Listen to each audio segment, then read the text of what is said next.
Yo, what up, Nia?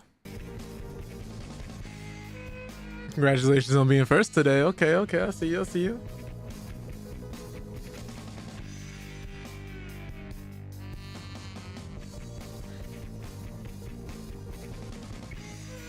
Hope you're doing well.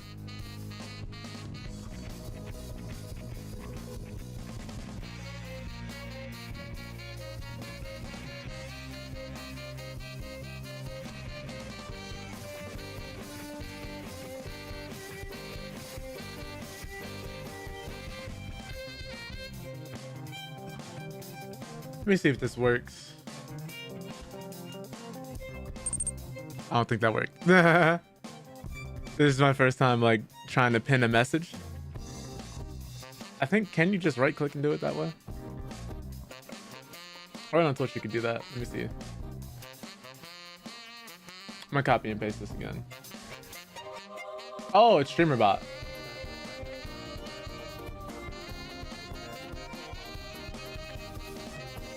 Or maybe did I do it too far away?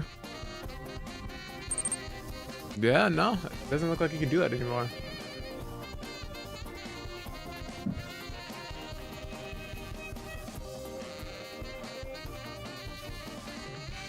Let me see. Maybe I'm just doing it wrong.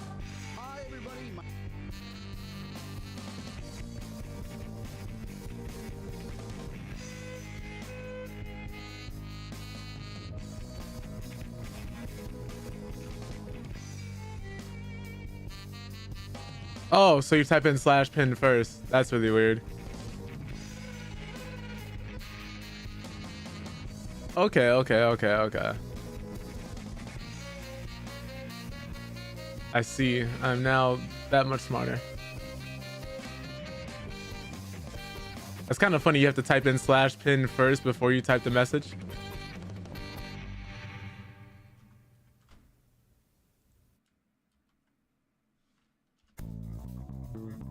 There we go. Got the idea from the captain the other day. He was telling me about it. I thought it was really cool.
Okay, okay, okay.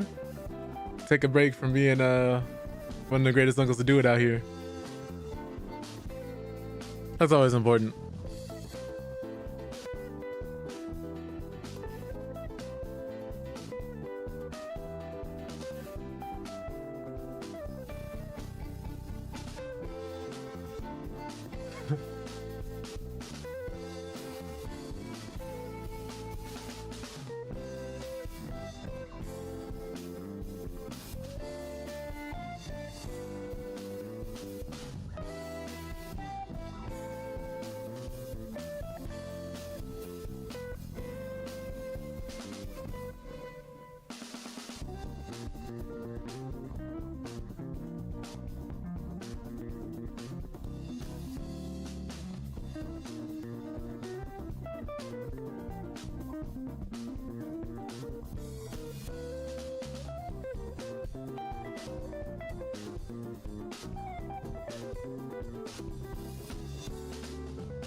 We're gonna get started right as the song ends, y'all.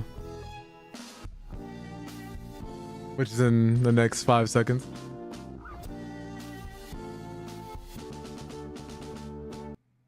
All right. Oops. All right, now we're gonna get started.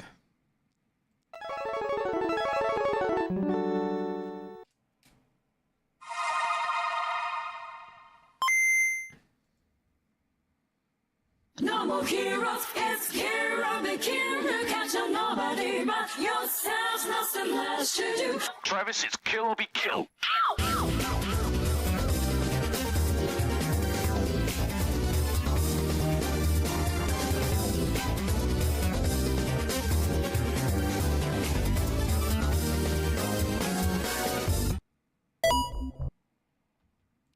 All right. Thank you guys so much for waiting through that starting soon screen. Today we're going to be playing some more Warhammer Space Marines 2, but before that, as per usual, we're going to be going over some gaming news, some different headlines, different articles and stuff that's been going around in the gaming space. Just because I think it's good practice to stay informed. And let me close this tab. All these tabs. And to also inform others that's going on in the gaming space, how some of these people make their decisions, and just different things going on around that we may or may not have heard of if it's not brought to our attention. I think some of this stuff is very important. I think a lot of it is really interesting, at least over time. But I hope you guys have been doing well. Hope you guys have made it through another week and are just kind of chilling, just kind of coasting. Hope it hasn't been too rough of a week. I know sometimes everybody can get beat up a little bit.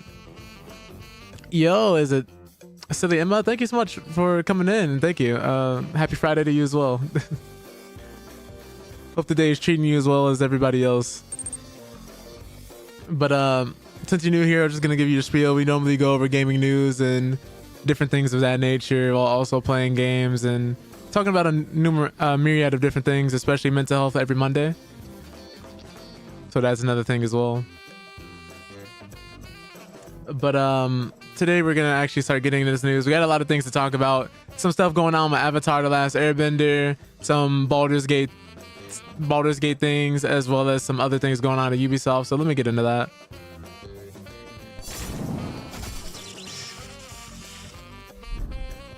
Let me zoom in so you guys can actually see the article. Baldur's Gate was a great game. Good game, great game.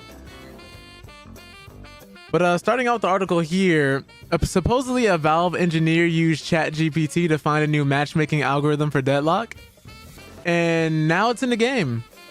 So I think this is more so the kind of thing people would condone using AI for, because this made a developer's job easier.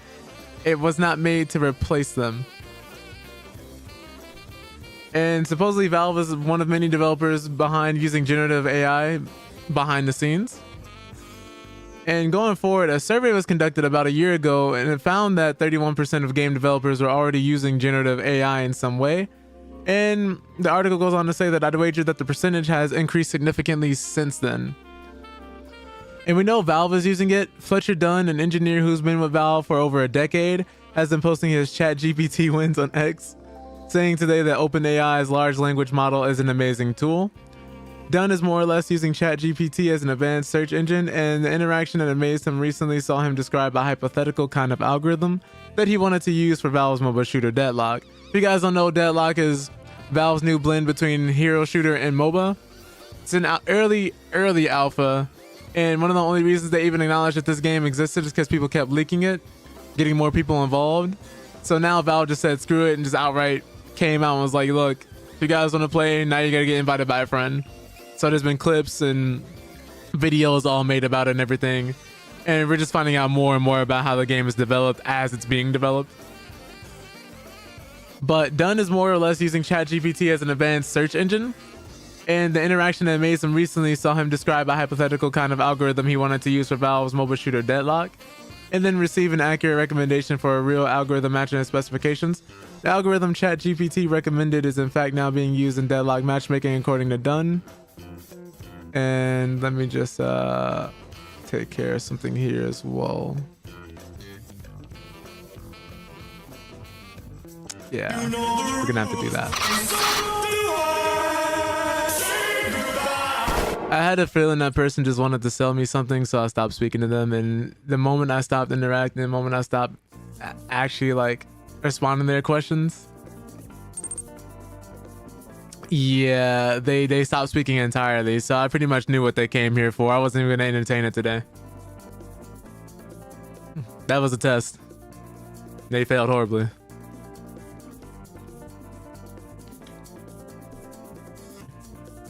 Just subtle things. Just subtle things. The little things to know that they're not actually here for anything besides, you know, making a bottom dollar.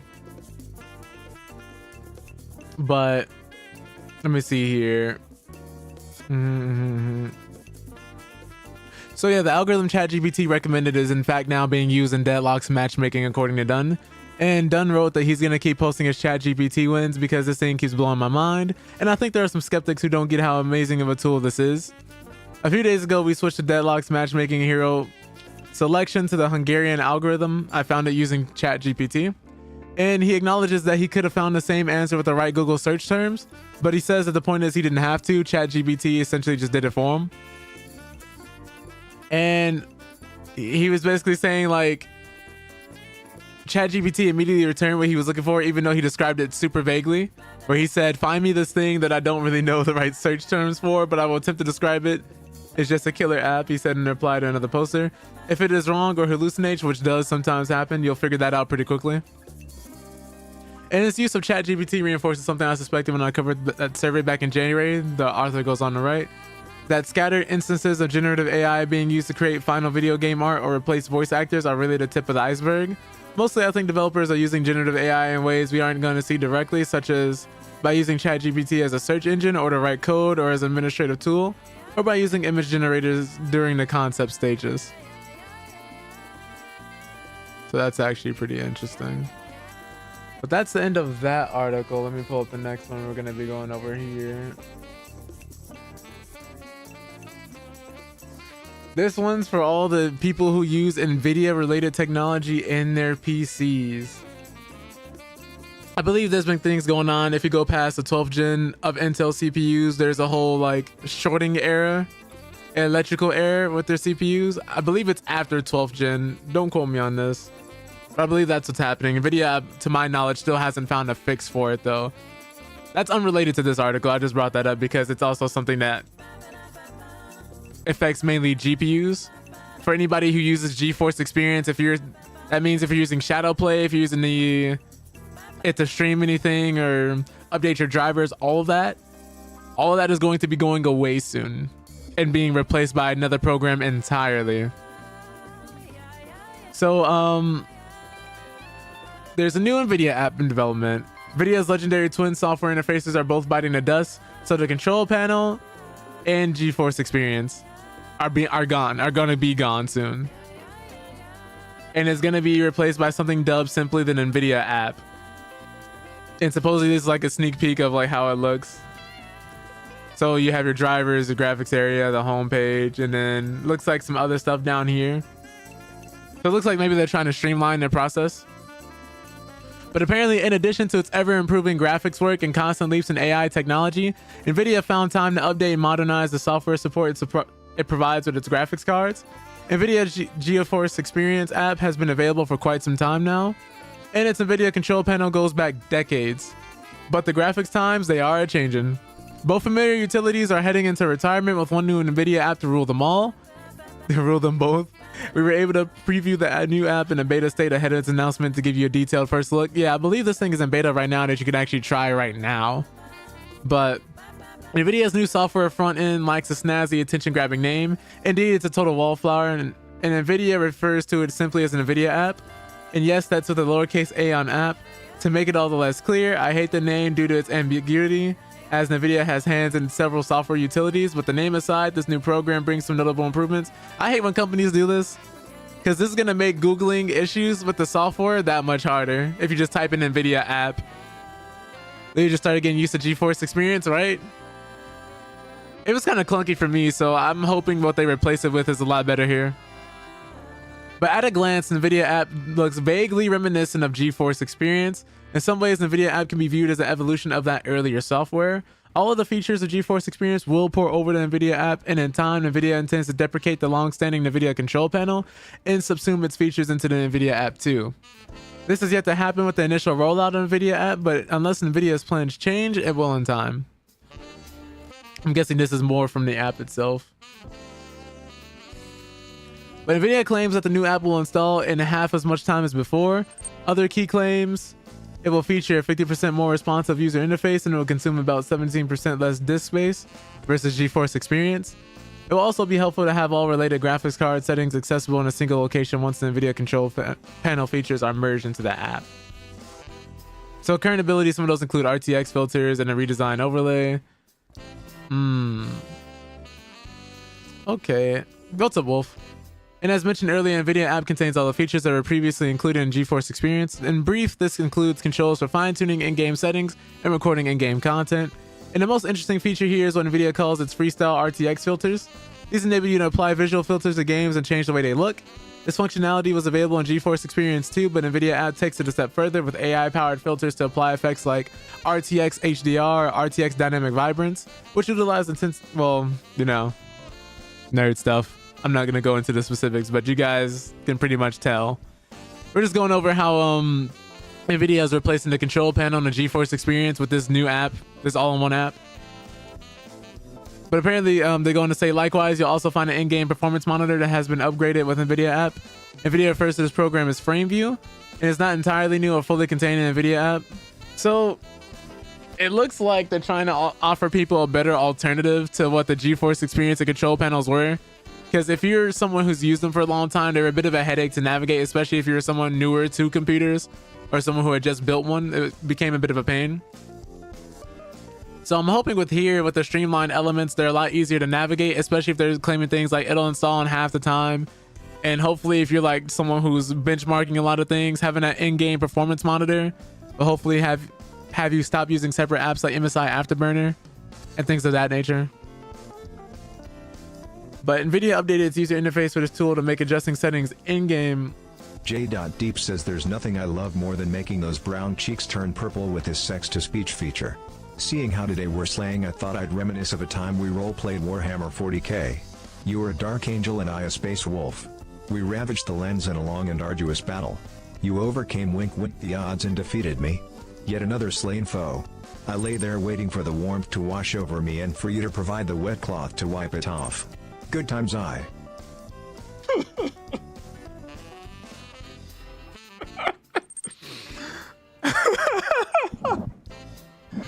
Blade, please. Blade, please. Please, I can't take this today. It's a Friday. End of the week, you know. Oh, no. 40k lower spot on. 40k lower spot on there. I was like, yo, he's not only incorporating themes, he's incorporating the games we're playing. What did Morpheus say? He's beginning to believe. That's really how I felt. I was like, oh wait, hold on. He's naming chapters. He's naming chapters. Oh. But we were just discussing some different things NVIDIA is doing, and just talking about some more gaming news, y'all. We had to ban one of the artist bots that came in here earlier. We just talked about how one of the developers of Valve was using ChatGPT to help with their matchmaking. This one being a changes NVIDIA's doing to their GeForce experience and their control panel. Like, those apps are going away entirely over time. The GeForce experience sooner rather than later, and the control panel also later. No! Get this advertisement out of my face. Thought they were gonna charge me money to read the rest. But yeah, I guess this is part of what it'll look like. How much of your GPU you're using, how much of your CPU you're using, the latency, the frame rate, which is cool. Okay, so it comes with temperatures. That was gonna be my next question. Because I know some people, I wonder if this will make people's games crash like MSI Afterburner does. We even have render latency, so this is cool if like you're planning on staying with NVIDIA. I've been thinking about making a jump to AMD just because they treat the consumers better, but we'll wait and see in time how that goes. But the NVIDIA app also has several optional programs you can add to it, including GeForce Now for cloud gaming, NVIDIA Broadcast for streaming, NVIDIA Omniverse for 3D content creation. That sounds cool. iCat for comparing images, and NVIDIA Canvas. The last scene below is a paint-like app that uses AI to create images quickly based on basic lines and shapes. Maybe good for like thumbnails and small things. I don't think anything like that would actually replace an artist though. Like, if I just needed to make like a BS background for like 30 seconds and then get something in there instead of having to find an image, this would be cool. Like, instead of having to worry about licensing and everything like that, like being able to use this in a thumbnail setting would be pretty cool. That's how I would use it personally. Like content creation things, that's the only time where I'm like, okay, you know, AI is tolerable. But I would hate for any of these to like start replacing people entirely. But apparently all these are available as standalone solutions, but a clear focus for NVIDIA with its new NVIDIA app is to make accessing all these items more convenient. And it'll be interesting to see how NVIDIA grows this list in the future with utilities like chat with RTX. I don't know what that is. But feeling like a natural fit, I'm assuming that's going to be like you chatting with AI bot. But feeling like a natural fit to tie into the software, however that program is currently just a beta test, which is why it wasn't included. Supposedly be improving driver updates. Now, if y'all know NVIDIA and if y'all have an NVIDIA graphics card or know anyone in NVIDIA's graphics card, you know how much of a headache this process is. You know, when a game comes out, okay, install the new GameForce ready drivers. You install the drivers, game crashes, game doesn't work. You roll back the drivers. Game functions, but it's a little stuttery because it requires the new drivers. And it's like, man, now I have to wait for them to fix the new ones before I can upgrade to get a stable release. And now all of a sudden some of my other games don't work because of this new driver. So now I got to figure out if it's the driver, if it's lack of updates, and you just got to do all this double checking. Not to mention that like when you're updating it, if you're in Discord, it takes so long, your screen will go black, it'll like disconnect you and reconnect you. It's such a big headache. So I'm glad that this is something they're working on improving, but let's go on to see what exactly they're fixing. They say the NVIDIA app will also serve as a platform for obtaining future driver and software updates from NVIDIA. Yeah, that we know. And they're working to provide more improvements in this area. Instead of simply giving you a new driver's version number and notifying you it's available, the app will provide significantly more information about the driver, including details about which games should be affected by installing the new driver. This change seems particularly helpful to gamers. Not everyone updates their driver as soon as the new one is available.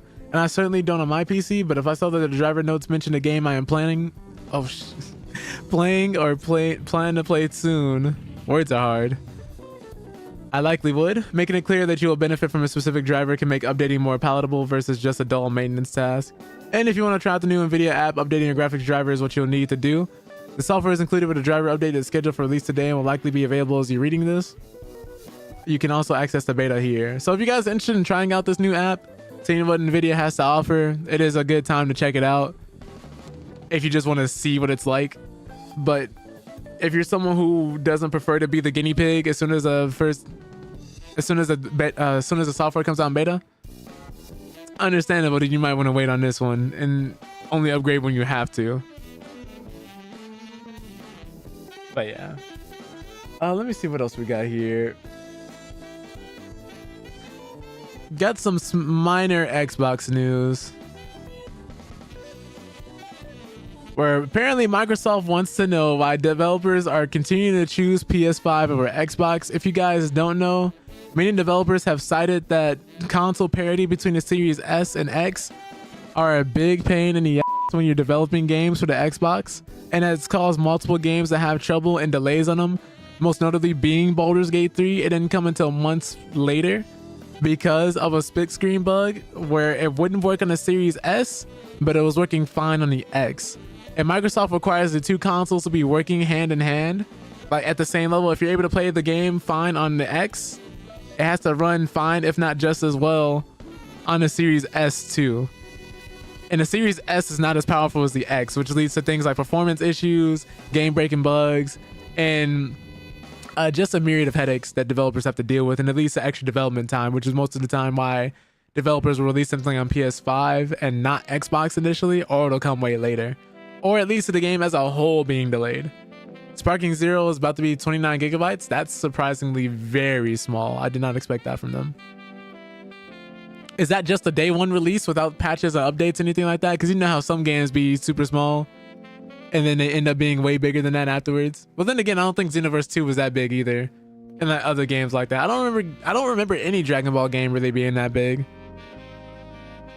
But that's interesting. But let's read this article. Microsoft is keen to hear from developers who are opting to release their games on a PS5 but not on the Xbox X and S, Series S and X. The company is overhauling its Xbox research division, which was originally focused on player experiences, and now it wants to talk to the people behind the games and address pain points. Microsoft says developers using PS5 will offer a great perspective to the Xbox team, and over the last year or so, an increasing amount of developers have become vocal about the challenges that the Xbox Series S development poses, which they don't have an option to escape because Microsoft mandates game releases on both the Series X and inferior Series S. There are also at least 2 cases over the last few months of devs publicly announcing they are skipping Xbox because of Microsoft communication or lack thereof. I think one of those was a smaller indie game too. Like if I go back, it's Inotria, the last song, which they had issues with Xbox. And it was one other game as well. Let me see here. What was the other game? Oh, we gotta go to Twitter for this one. Oh, this is somebody releasing a personal statement. Let me go back to the original article. So, with games either skipping Xbox entirely or being delayed on the platform, a common misconception is that Sony's money hatting everything behind the scenes, but conspiracy theories only go so far, and perhaps Microsoft sees the damage it's causing. If you aren't on Xbox, we'd love to know why. Reads a post on the Microsoft Games developer site.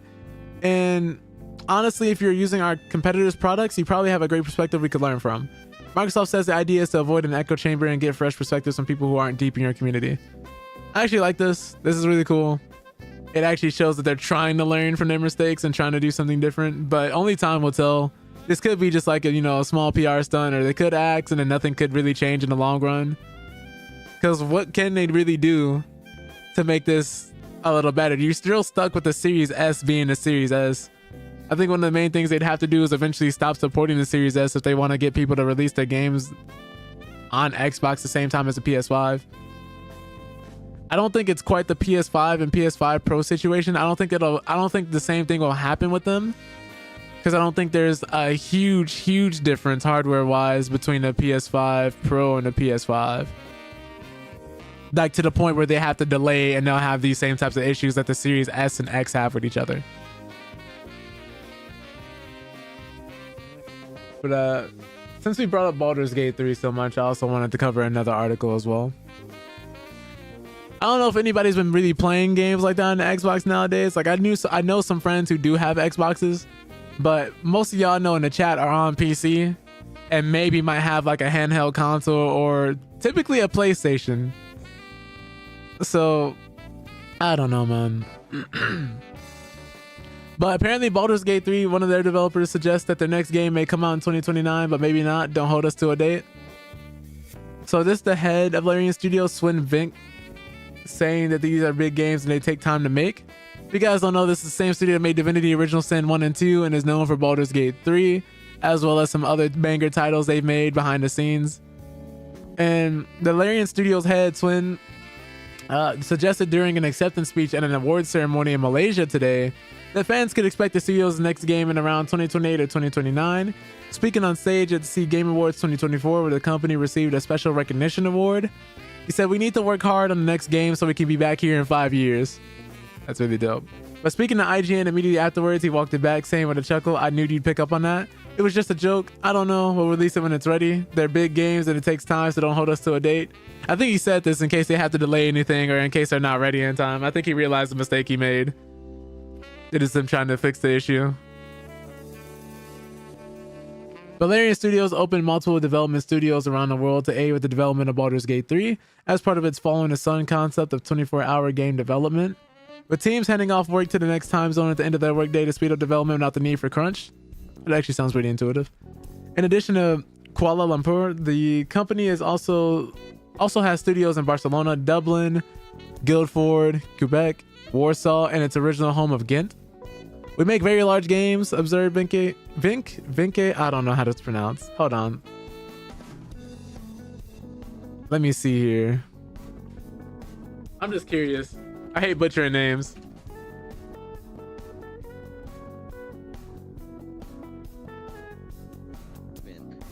Vink? Is it Vink? Oh no, I'm getting two. Okay, yeah, nah, we're just gonna call him Swin. We're just gonna call him Swin. But he was explaining how global teams work together for more efficient development. And his example to understand is testing the game. Our KL team can give the game to Europe at the end of their workday, and then Europe can give it to North America, and then they give it back to KL. And then that way we can test Baldur's Gate 3 in a week. Whereas usually we usually need a month to test it. It doesn't work for every element, but it works for quite a lot of things. And he chose Kuala Lumpur, Malaysia as a location for Larian's Asian studio after he was impressed by the city's large English-speaking talent pool. There is also a very vibrant art and animation industry here, so we thought this is the grounds to build from. The studio in KL owns quite a lot of the game. Dark Urge was made in Malaysia, and the lead scripter for House of Hope was here too. One of our team members told me yesterday she used to feel she was just an outsourcer, but now she feels like a game developer, so a shift has happened in their heads, which is nice to see. Regarding its next project, Larian has previously announced that it is making more than one game, at least one of which will seemingly be a brand new title. So new IP coming out. It is instead of an entry in the Baldur's Gate or Divinity series at the C Game Awards today. They declined to comment on which of their multiple projects will be next or what kind of game it will be, but in more general terms, he said that following up a hit as massive as Baldur's Gate 3 is very stressy. So if you guys are looking for more games from the people who made Baldur's Gate 3, if you're looking for more Divinity, anything else of that nature, may not be seeing something in that same vein, but maybe seeing something of that same quality, which would be nice. I know they're gonna need a lot of time, especially following up a game like Baldur's Gate 3. People are still downloading mods, people are still playing it. I'm still playing it. Some people are restarting their playthroughs and going through again. It's a great game, man. Like, the dialogue is so good, the gameplay is very nice. Even for someone who's not into turn-based strategy games like that, there's so much that you could do outside of the actual combat that also makes it a fun game. And if you're someone who's like really into Baldur's Gate, I'm not gonna say you should immediately try D&D, but if you're just been on the fence about it, think of D&D like an over-the-top table version of Baldur's Gate, because Baldur's Gate takes place in the Sword Coast, which is a location in D&D. Gearing up for your first playthrough, you've owned it since March? Oh my god, I don't know why I like messed up the whole pronunciation of that. Gearing up for your first playthrough, you've owned it since March. Gotcha. Yeah, I really hope you enjoy the game, Jay. Especially like if you can find anyone else to play with too. Like, not even saying that you guys have to go through the story together, but like if you have someone who's beat the game already, then they'll kind of like phase in and phase out, because then you'll be able to switch their characters interchangeably with other members of the party, and you can see kills. Oh my god, you could still keep going at your own pace, and then they can hop in whenever they're free. Like, that could be another way you do that. But if you want to just like have it at your own pace, your own playthrough, your own experience, that's also fine too. The game is also geared up for that. It's really good. Gotcha. Yeah, really fun.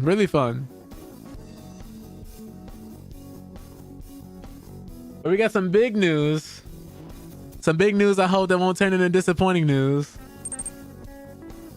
You make really bad decisions in games? Oh, that's gonna be fun to watch, or fun to hear about at the very least. Your decisions can't be any worse than mine the first playthrough, or maybe they can, only time will tell. I have a completely scuffed run right now with my friends going on. A lot of people are dead. And they died, and I feel awful about it. I had some friends who also felt awful about it. I was like, dang, these decisions make me actually feel like reloading a save. But the game will play into that. The game will play into that. I'm only gonna say one thing. If you want to be evil or like do anything crazy, the game will give you the liberty to do so. And depending on what you want your character to be like, just pay attention to the backgrounds. You'll get what you're looking for. Especially if you like intrusive thoughts, you'll see what you're looking for. That's all I'm gonna say though. I don't want to give anything away. I'm gonna be a horrible person. Yeah, then definitely pay attention to those backgrounds when you're making your character, because they do matter. But going on, supposedly this I hope they get this one right. Avatar: The Last Airbender is getting a AAA RPG with Saber Interactive and Paramount Game Studios. If you guys don't know about Paramount Game Studios, this is the same studios that made games like SpongeBob Battle for Bikini Bottom and like the movie game and other games of that nature, as well as a bunch of other movie licensed games. And Saber Interactive is the same studio that's made Space Marine 2 and World War Z, games like those. So I'm hoping these two studios together can make a really good Avatar: The Last Airbender game, because man, I think there's only been like one or two that I know of. And there's been more than like 5 games in the series, if my memory serves correctly. But supposedly it'll put players in the shoes of an all-new, never-before-seen Avatar, and I already like the sound of that. Too many times I think people are too focusing on existing characters in the IP, which is one of the reasons why the Fallout show was so good, because it took place in the Fallout verse, but with a completely different main character, which allowed them to take liberties and do other things in the story that doing, you know, things like the Lone Wanderer, the Sole Survivor, or the Courier like wouldn't have allowed them to do, because you still had to follow some type of structured story. Which is why I'm happy they went with a completely different character. But apparently Paramount Game Studios and Saber Interactive announced today a new action RPG based on what's called the Avatar Legends universe. A label based on a world first introduced by Nickelodeon's Avatar: The Last Airbender. It's in collaboration with Avatar Studios, which the division launched by original show creators Michael DiMartino and Brian Konietzko in 2021 with the goal of expanding the Avatar universe. It's still in early development, so details are a little slim at the moment, but companies call it the biggest video game franchise in history. It will be made for both PC and consoles and tell a new story in a universe that's being developed in close collaboration with Avatar Studios, announcement notes. That's a little worrisome. I'm a fan of people like building expectations, but I've been burned so many times in the industry that when companies say things like this, I'm like, oh no, this game's cooked. Like, this game might be ass. So I'm always a little worried, but we're expecting the worst, hoping for the best. But it'll put players in the role of an all-new, never-before-seen Avatar and take place thousands of years in the past. According to Paramount and Saber, players can expect to be immersed in a vibrant world, master all 4 elements, engage in dynamic combat alongside companions, and experience the challenges and decisions that come with being a keeper of balance in the world. It adds that, story-wise, it'll feature elements both new and familiar to fans of the franchise. We know loyal fans of Avatar: The Last Airbender have been eager for more stories that bring them into the universe of the show, and through gaming, we're able to expand the world and building and allow fans to experience the new content in a completely immersive way. This was said by Doug Wilson, SVP Games and Emerging Media at Paramount. Saber Interactive has a proven track record in bringing IP-based games to life, and we're excited to co-fund this AAA's title alongside them and let fans experience this world firsthand. So at Saber, we are all truly fans of the IP we work with, said Josh Austin, head of IP development and licensing at Saber Interactive. Our team members are some of the most devoted, passionate creatives out there, and it's an honor to join forces with Avatar Studios and Paramount Games to further expand the Avatar Legends universe in video games. This unique co-fund structure is a result of our ever-expanding collaboration with Paramount, which started over a decade ago with World War Z, and we're excited for all that's on the horizon. What? Hold on. Apparently, Avatar: The Last Airbender is also getting a competitive multiplayer game on the way from Maximum Entertainment and Paramount Consumer Products next year. So that's interesting. We got 2 Avatar games to look forward to. Keep these in the back of your mind. Be on the lookout. Hoping they do well, but I wouldn't be surprised if we got let down again. If you've been a fan of this series for a long time, you're kind of used to it at this point. But man, it hurts every time. Got some Ubisoft news. If you guys don't know, Ubisoft has been kind of a Fax Blade, man. That live action movie. Some of those games that were super bad. And then just like the Legend of Korra game, which wasn't the worst thing in the world, but it's like, yo. I think that was a PS5 game at that. It's just like, man, please. Please. Getting treated like the 2K community at this point. But let's go on to read the more stuff about Ubisoft. If you guys don't know, they haven't been having the best track record lately. Some of their games have been coming out, like Star Wars Outlaws came out, people saying, it's alright, but not the best thing in the world. Then there's that whole thing where if you were on PS5 and you had to do that update, you pretty much had to roll back your entire save, all your progress, and start the game over.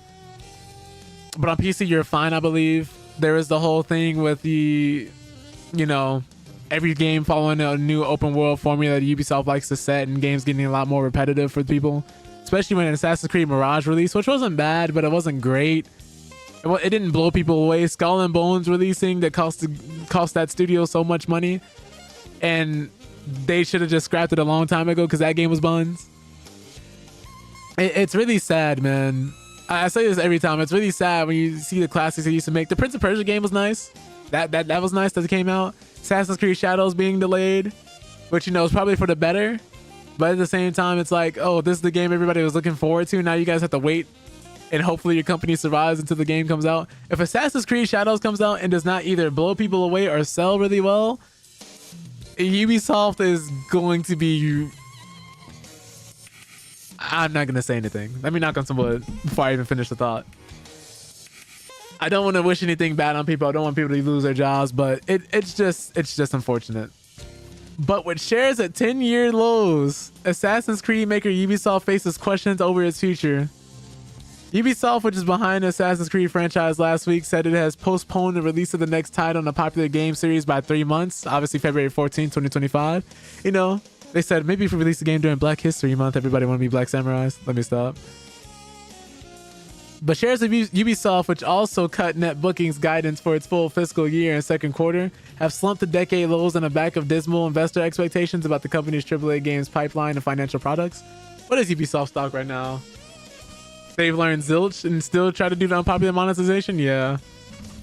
What is their stock price right now? $3. It's gone up slightly. It was $2.88 like the other day. It's getting closer and closer to becoming a penny stock. But it's unfortunate because you look at Roblox's shares, Nintendo shares, and like their competitors and stuff like that. This is crazy. Not looking good. Not looking good. It's looking like Ubisoft is about to get desynchronized. But shares of Ubisoft, which also cut net bookings guidance for its full fiscal year and second quarter of something. Yeah, I did read that. Last week, activist investor AJ Investments said it was working with other Ubisoft shareholders to push the company to sell itself to private equity firms or to Chinese gaming giant Tencent, which already holds a stake in the French game publisher. Yeah, quite a few people have already come in and tried to take over Ubisoft by buying up a lot of their stocks, and they've been saved before. So it's like with all that happening and now this happening, it's crazy to see, man. It's like watching like your child neighborhood hero grow up and then find drugs. Like it's just so bad. Like could do no wrong, banger after banger, like doing great, helping everybody in the community. People is like, that kid all right. And then came the drugs.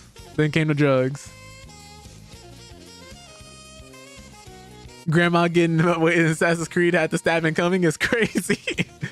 But French video game publisher Ubisoft is facing questions over its future as it grapples with lackluster games pipeline and pressure from investors to seek a sale. The company, which produces the Assassin's Creed franchise, said in updated guidance last week that it has postponed the release of the next title in a popular game series called Assassin's Creed Shadows by 3 months to February 14th, 2025. Ubisoft has also cut its guidance for the 2024 to 2025 fiscal year, saying that it now expects net bookings to fall fall to around 1.95 billion euros. Ubisoft said it expects net bookings for its fiscal second quarter to come in at 350 million to 370 million euros, down from 500 million euros anticipated previously. This is more than likely in response to the Assassin's Creed Shadows delay and the fact that Star Wars Outlaws didn't perform to their actual expectations. The revised targets are mainly a reflection of decisions taken for Assassin's Creed Shadows and a softer than expected launch for Star Wars Outlaws. Yeah, we got that.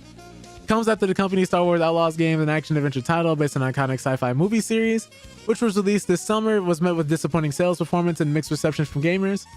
Ubisoft said that its learnings from the Star Wars Outlaws release pushed to give it some more time to polish Assassin's Creed Shadows. The company said it was also scrapping plans to release its new Assassin's Creed game with a season pass.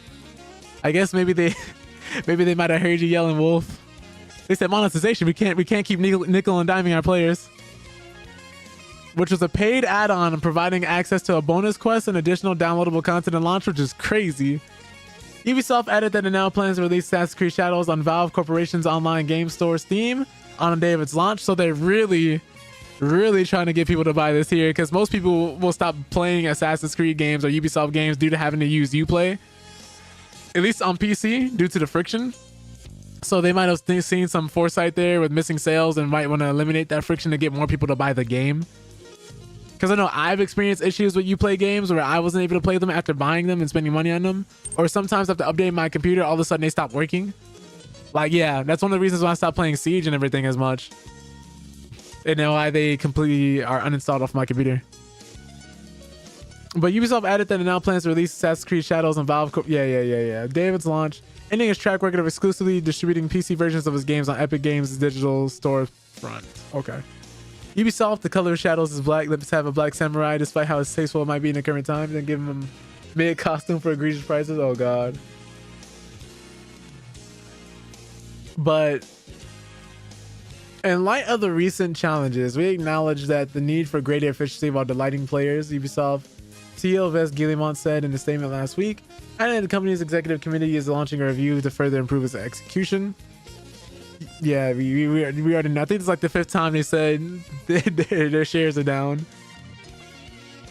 But to further compound the business's woes, the company is facing possible strike action in France after the country's STJV Video Game Workers Union called for 3 days of industrial action on October 15th to 17th over the company's bid to get workers back in the office 3 days a week.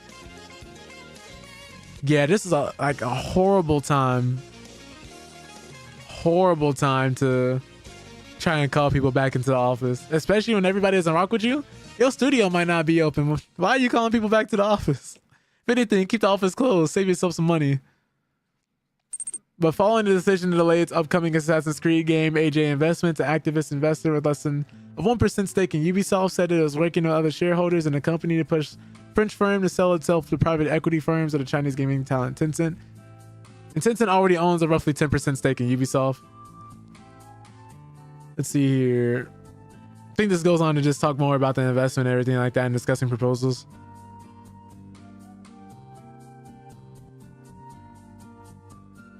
Yeah. Oh, this part is different. Several bank analysts slashed their price targets for Ubisoft after news of the delay to its upcoming game, although many kept their ratings unchanged. It basically went from, they downgraded Ubisoft stock to hold from buy. So when people were getting ready to buy due to release Assassin's Creed Shadows, people were telling them to hold off on buying the stock. And that Ubisoft's guidance cut was bigger than we expected, and that the postponement to Assassin's Creed Shadows pushed a substantial amount of revenue out into the next fiscal year. That's crazy. Apparently, George Brown from this bank, I don't even know how to pronounce it. I don't want to butcher it, and I don't want to say the wrong thing. I have it in my mind. I'm gonna keep it pushing. But George Brown also said he anticipated Assassin's Creed Shadows will perform worse than he expected initially, forecasting unit sales of 7 million in a 12-month period following release. That's down from a projection of 8 million previously. Meanwhile, JP Morgan said in a note last week that they now expect lower unit sales of Ubisoft's AAA game releases and see a slower cadence of releases moving forward. JP Morgan maintained its neutral rating on Ubisoft stock, but cut its price target to 11 euros from 21 euros. Dang. Mid-sized developers continue to be squeezed by development cost inflation, which has not been matched by sufficient volume/monetization improvement to sustain attractive returns. And UB's capital structure and lack of cash generation in recent years have left it under increasing pressure to cut investment costs. Yeah, so that's pretty much most of it. This goes into just more and more numbers and just more news about it, and how most people can't continuously afford this type of monetization with their wallets decreasing. That's insane. That's what Ubisoft was going through. Oh, they've already been laying people off too. You're not wrong, Wolf. They're a little bit ahead of the curve. They don't really have a choice. We got 2 more articles for y'all. Then we're gonna play some Space Marines too. But this is how Blizzard's canceled MMO Titan fell apart. If you guys don't know, Blizzard was previously working on an MMO, and it got canceled, and we never knew why. Now it appears that we do. A new excerpt from Play Nice details what happened behind the scenes of Blizzard's World of Warcraft follow-up with them. So in 2014, Blizzard revealed in an interview with Polygon that it had canceled its ambitious MMO project known as Titan, which is a follow-up to the massively successful World of Warcraft. A month and a half later, I don't know where I got year from. It became clear why Blizzard had been eager to break the news, as it was getting ready to announce its next game, the hero shooter Overwatch, which as it turned out was built from some of the scraps Titan left behind. Okay. So I guess they felt like Overwatch was going to be more successful, which I can't fault them for, because it initially definitely revolutionized the gaming industry. And you could not escape Overwatch when it first released. I don't blame them for that. But fast forward 10 years and Overwatch has become a staple Blizzard franchise and one of the industry's most popular games. Yet it's hard not to wonder what could have happened if things had shaken out differently. But fortunately, a new book excerpt explains just that. Like now we're gonna see why exactly it happened. Below we have an adapted version of the section from the upcoming book Play Nice, The Rise, Fall, and Future of Blizzard Entertainment by Bloomsburg writer Jason Schreier. The book covers more than 3 decades of Blizzard history, looking at the fascinating story behind the company's successes and struggles, while the excerpt below focuses specifically on what happened to Titan. Yeah, that too. World of Warcraft was a moneymaker. I guess they foresaw some cannibalism. Way back during the ancient days of 2006. Video game bloggers and analysts like to crow daily about the long-awaited World of Warcraft killer, the game that would draw away the iconic Blizzard game's millions of subscribers. Seemingly every month another contender failed to pull off the feat from The Matrix Online. I remember that. I actually enjoyed The Matrix Online, what little I got to play of it. Age of Conan, paraphrase a certain beloved HBO character, you come at the Lich King, you best not miss. Alright. Still, Blizzard's executives suspected that a WoW killer would be on the horizon sooner or later, so they figured they should be the ones to make it. The natural next step seemed like a war to StarCraft, but they struggled to envision StarCraft lore fitting into an MMORPG, so instead they decided to develop a new fictional universe. Blizzard Vice President Rob Pardo began gathering a small team of the company's top developers to incubate this project with the hope of gradually bringing over the best designers, artists, and programmers from World of Warcraft. Leading the way would be people who had been at Blizzard since the 1990s, Chris Metzen, who would pin the story, Shane DeBerry, who would head production, and Justin Davirat, who would be art director on a new game, which they called Titan. And going forward, every day the group would hold long lunches to bounce around ideas for the look and theme of Titan, which would be unlike anything they'd done before. Grounded, near-future sci-fi rather than space or high fantasy. How do you follow up on the biggest game ever? Davirat said in an interview for the story. I couldn't see how we could outdo the same formula. Other video games like Half-Life and Fallout painted a grim dystopian picture. In contrast, Titan would feel bright and optimistic perhaps, attracting people who wouldn't normally play Blizzard games, and we were really excited about appealing to a broad audience. And gamers, non-gamers, young, old, men, women, everything in between. So they're trying to catch a little bit of everybody with this new one. I think this song just paused. There we go. Titan would be set on an alternate version of Earth in the 2070s. The hook was that it was essentially 2 games in one, with players taking control of a superhero-like characters who live normal lives during the day and secretly battled against evil forces at night. An early presentation showed the player as a professional chef popping a dish into the oven before going off on a secret mission. When they returned, the dish was perfectly cooked and ready to serve. That sounds cool. A couple years in development, Titan had a small but growing team of engineers, artists, and designers who would meet for brainstorming sessions every week. The unit, which Blizzard called Team 4, was envisioned as an all-star team, bringing in the best staff that Pardo could find both within Blizzard and from elsewhere in the industry. People on other Blizzard teams would look over in envy, sometimes begging for a spot on what would be the company's first brand new franchise in more than a decade. What they didn't know was that behind the scenes, the game is flailing. As the Titan team expanded, bringing in veteran developers from across the video game industry, the group built a near endless number of prototypes for the civilian portion of the game. Fishing, farming, photography, gardening, hacking. This non-combat section, which they called Titan Town, was essentially Blizzard's take on Animal Crossing or The Sims. Players would be able to deck out a house with furniture, run a business, go on quests in their neighborhoods. But during playtests, the Titan team found some of these game mechanics were fun in isolation, but nobody could envision what game developers called the core loop. So vertical slices was fun, but together these features didn't work well with each other. So they couldn't figure out the sequence of actions that players would spend the bulk of their time doing, and it always felt like it was right around the corner, right around this milestone. This is where things will come together. The combat side felt more coherent, but was facing its own issues. Each player would be able to select from one of a handful of superhero classes like the Speedy Jumper, who could teleport short distances, Sharpshooting Ranger, who wielded a powerful sniper rifle. Players could group with friends to battle through dungeons or fight one another in team-based competitive battles. And these matches could be fun in bursts, but the Titan team struggled to figure out how to keep players engaged over a long period of time. Meanwhile, Riot Games is using all that League of Legends cash to poach Blizzard's staff? Oh no. Including at one point nearly the entire animation team and underlying technology behind Titan. All designed from scratch for this project was hampering the team's progress, whether it was laggy, incomplete tools, or faulty version control. Software that would sometimes prevent the team from working for hours at a time. The industry had evolved since the days of Warcraft and Diablo, when video games had simple 2D art and could be programmed by a dozen people over the course of a year or two. Technological advancements made video games look more beautiful every year, but they also ramped up the complexity of development. By the 2000s, teams were swelling to more than 100, and their games might take 3 years or longer to produce. The larger a game team grew, the harder it became to coordinate tech, develop a consistent art style, and execute on a single coherent vision. Team 4's artists drew concepts of Titan's colorful classes and futuristic cities, bright, idyllic versions of regions like Eastern Europe and the Western United States, but many of the designs kept changing as the game evolved in different directions. So an internal repository called Titan Art grew so bloated with thousands of images, the artist would sometimes draw characters or cities only later to learn someone else had already done the same years earlier. That's crazy. I couldn't imagine having a project so big that you're coming up with a completely brand new idea or a new take on a character and someone's like, yeah, I did that. Not only did I do that, I did that 2 or 3 years ago. Like, that is wild. So it sounds like they couldn't just nail down what they wanted to do with the game. And they had ambitions, they had an idea, but were probably just always just short of this game becoming what they needed it to be. The amount of art we did was enough for 5 games, said one of the artists in an interview for the story.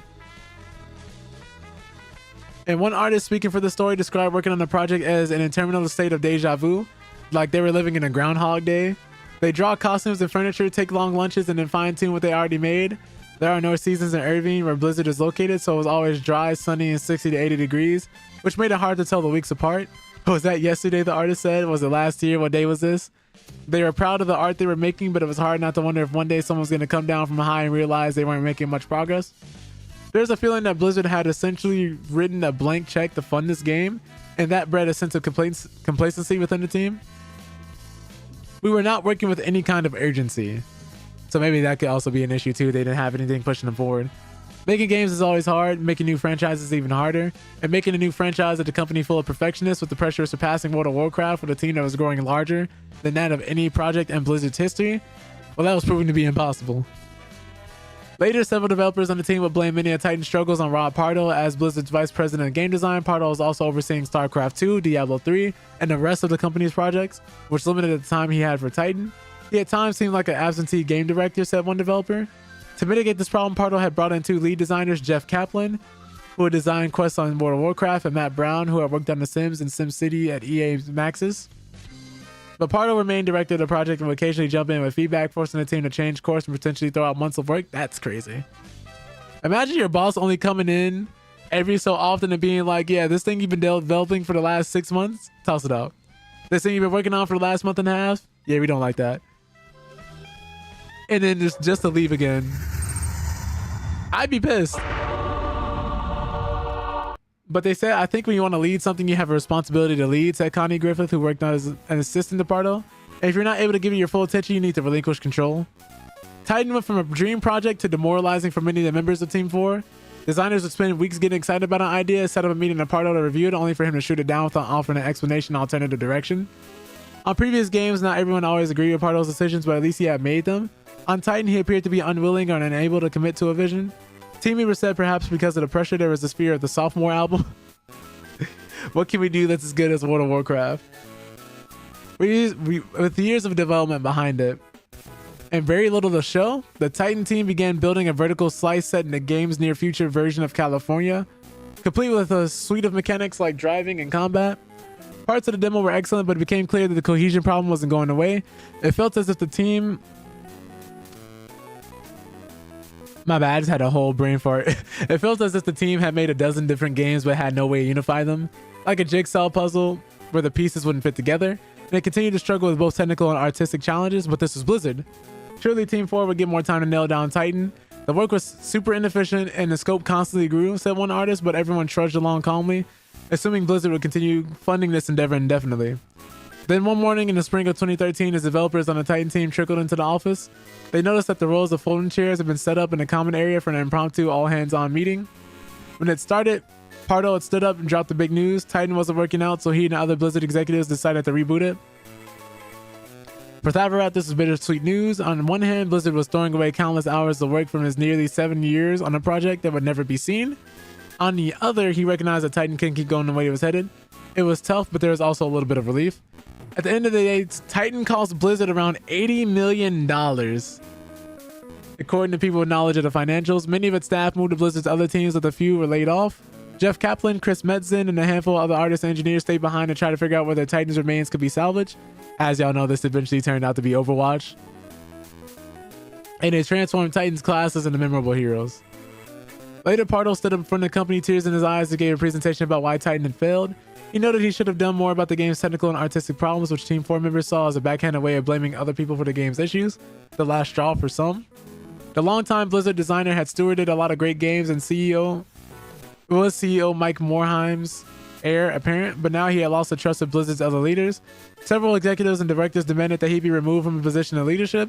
They didn't want to report to him anymore, didn't want him overseeing their new projects. Pardo took a sabbatical as Morhaim and his team tried to determine Pardo's future at Blizzard. At first, the team talked about potentially shifting his responsibilities, but after a few months, Morhaim met with Pardo and told him it would be best if he resigned. In summer 2014, Pardo announced he was leaving Blizzard, saying publicly he had made the difficult and bittersweet but ultimately exciting decision to pursue the next chapter in my life and career. And the failure of Titan would have ripple effects for years to come. That's literally what it was, Wolf. It was his job to lead and he didn't. I don't know how much he did on the other projects, but apparently he was never there. He was overseeing too much. He was overseeing way too much at once, it sounds like. But this is all coming out in that man Jason Schreier's book. Like, he's been all taking everything. I think the last thing we got to do here is, let me move this out the way. Last two articles we got. Apparently Space Marine 2 is supposed to have more content. Right? It's kind of weird that happened. But apparently compromises were made for Space Marine 2. One of the developers admitted the shooter's story was limited by its 3-player co-op and they could have done way more. If the 3-person squad weren't permanently glued together, that is. Let's see here. So having three Space Marines on screen at the same time is what limited the developers' ambitions. Space Marine 2 has courted tons of praise for how successfully it returned to a simpler Xbox 360 formula. Give players, a kick chainsword in a game with an awesome campaign, co-op functionality, and straightforward PvE modes. But Saber Interactive's creative developer Oliver Hollis-Leek admitted that compromises were made to get an entire campaign playable in 3-player co-op. When they spoke to Games Radar, he explained that the development team could have done way more. If supporting characters Gadriel and Charon were included to the main man Titus for the whole campaign's runtime, we would have more control over them going off and doing their own thing and even becoming a source of conflict during the mission. Since Warhammer Space Marines are uniquely tied to their stoic and humanness, the development team couldn't squeeze out their personality by making them have a heart-to-heart. Instead, Saber Interactive turns to conflict and has the other 2 Space Marines suspect Titus of heresy at one point. Why would they write this? This is a spoiler. All right. Let me see. Okay, yeah. Let me skip past this. All right, my bad, y'all. That's article just spoiled me in the story. I had to stop reading the rest of it. But let me see here. Let me see what else I can read. Let me see what I can skip by.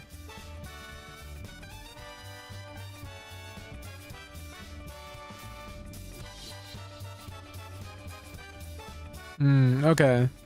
So you want to say they couldn't really do much with the characters because it required 3-player co-op, so they couldn't do anything interesting with story, like having people betray each other or like exploring many of their different relationships, especially since they are Space Marines, which are known for not really being super in touch with their emotions. Unless, you know, going by chapter to chapter, of course, but in general, for the most part. And somebody said, I remember arguing with, like they remember arguing with each other a lot, saying that there's not enough time for our characters to talk about the plot, to argue with each other because there's stuff exploding in the background.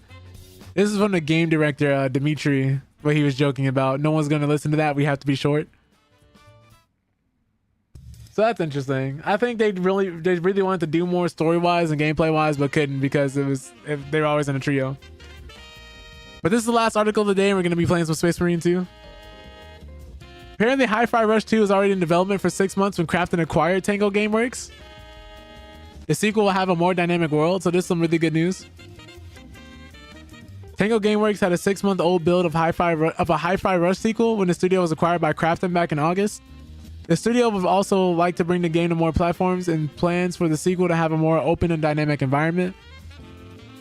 Yeah, this goes on to say when they acquired Tango Gameworks. But the success of Hi-Fi Rush was a major factor in Krafton's decision to acquire the studio. And they said, I think that gave us confidence because the studio is not relying on the creativity of just Shinji Mikami. Krafton head of corporate development, Maria Park, told GamesIndustry.biz. New creators are coming from younger developers and they were very successful in delivering something so unique. We could tell that this is a studio capable of creating the full spectrum of different experiences that have a couple new projects in production. We looked at them and they were very different from previous titles. Man, no spoiler warning for the story. Just threw it in there. But as for bringing Hi-Fi Rush to further platforms such as Nintendo Switch, that's what the team really wants, said Park. I think they want to work on Hi-Fi Rush DLC 2 because they are dedicated to ensuring that Hi-Fi Rush 2 upholds standards of quality. They don't want to rush the sequel, but they want to take the necessary time to refine the game and come up with a different experience. When Krafton first met with Tango Gameworks to discuss an acquisition, the build for the sequel is about 6 months old, though development has been on hold as the IP acquisition from Microsoft to Krafton is still underway. Yes, the team was working on Hi-Fi Rush 2 when we first met them, said Park. They want to make sure it surpasses the expectations of existing fans. For instance, some of the feedback about Hi-Fi Rush was that some people felt it was just going through factories, so now they want to give a more open world prototype sort of experience, more open world type of experience. I don't think it's going to be completely open world, but more of a dynamic environment that you play in. Also having more advanced technology applied to the rhythm action so that it feels more synchronized. So Ghostwire Tokyo and the Evil Within will stay with Microsoft and aren't part of Krafton's acquisition. So that's interesting. But yeah, like, it's kind of crazy they had that spoiler in the article. But that's all the articles for the day. Hope you guys come away from that a little more informed. We're going to be launching Space Marine 2, playing some more of that. So that'll be interesting.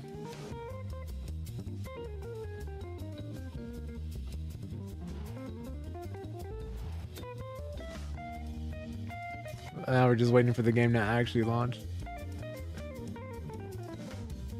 I guess we're gonna be looking at this wallpaper for a second here. Sometimes the game takes a minute to boot up too, I've noticed. Like it won't freeze on me. I know some other people that it takes like forever to start. So I guess I've gotten lucky in that regard. But man, it takes a while sometimes. Fun game though. Let me actually change the game here.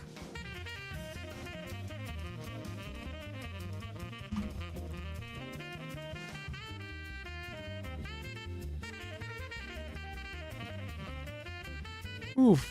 But I'm super excited for that Hi-Fi Rush 2 sequel though. I'm hoping it's good. Well, I'm sure it'll be good because it doesn't seem like they're going full open world. They're going like semi-open world, which a lot of developers I think would benefit from doing.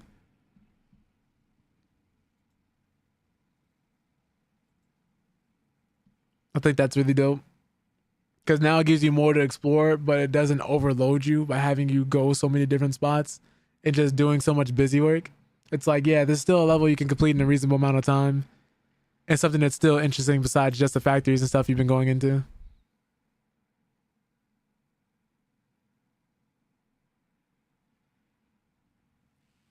Ooh.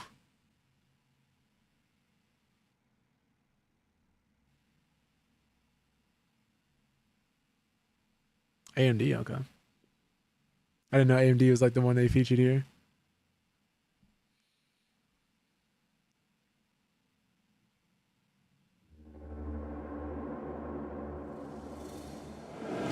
I wonder how long this game took them to make.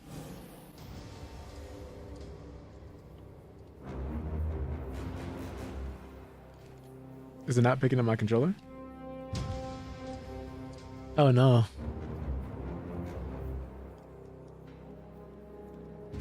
Do we have this issue now? It's not picking up any of my inputs.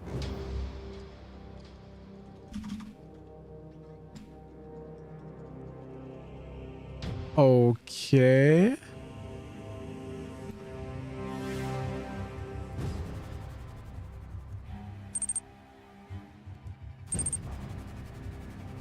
With all the AI pathing, enemies on screen and scale everything years, yeah. They done it before World War Z too, so they had a little bit of practice too, but yeah.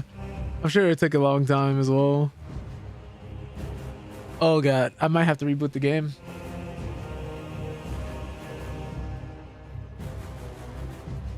Because none of my controls are working right now. Let's try this again.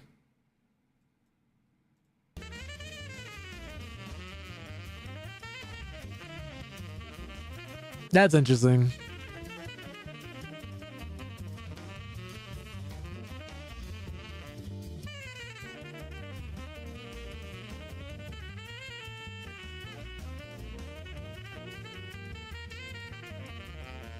We're gonna hope we don't have a controller issue here.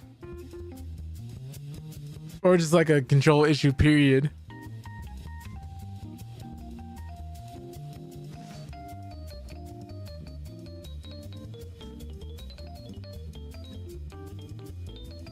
Just gotta wait and see at this point. Be really crazy if like we did all that, read the story, got spoiled, and then now we play the game and we can't play the game. Be a series of unfortunate circumstances because it was working just fine the other day for me.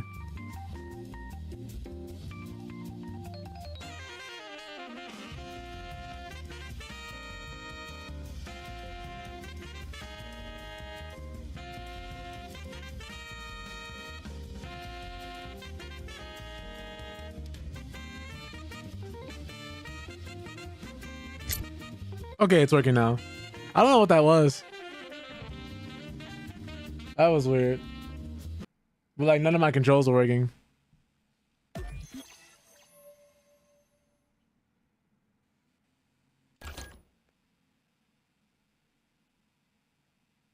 was gonna make it super difficult to play again.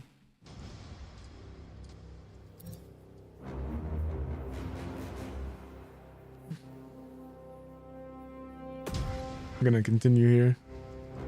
Let me make sure I'm in Discord.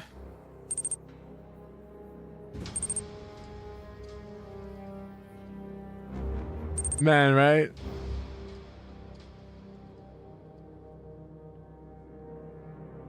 Man. They said, you know what? I don't really feel like working right now.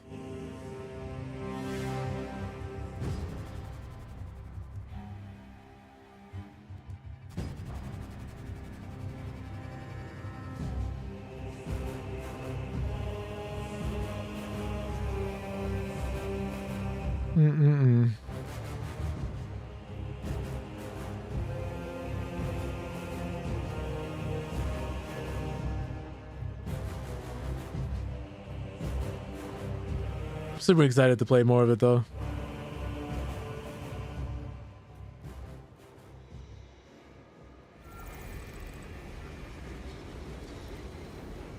All right.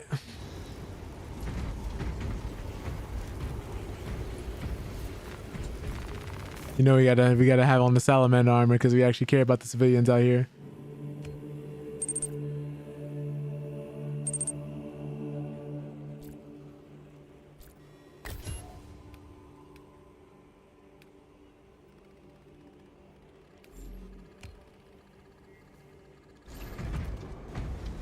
select the mission via the battle map. So of course we gotta go here. What's over here though?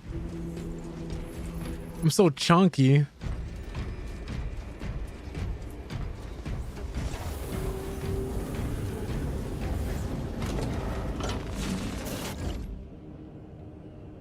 Oh. You get perks too?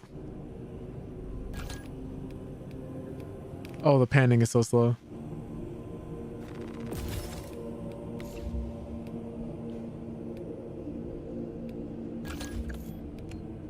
We'll do all the armor editing later.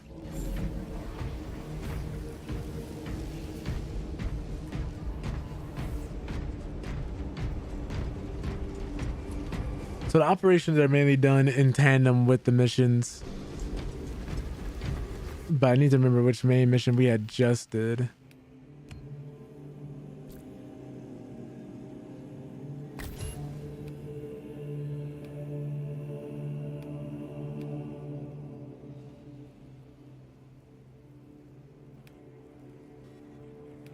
Okay, so we did this first one. Progress of the current mission will be lost. Oh, whoops. But it has a check mark. I'm assuming that's just them saying that.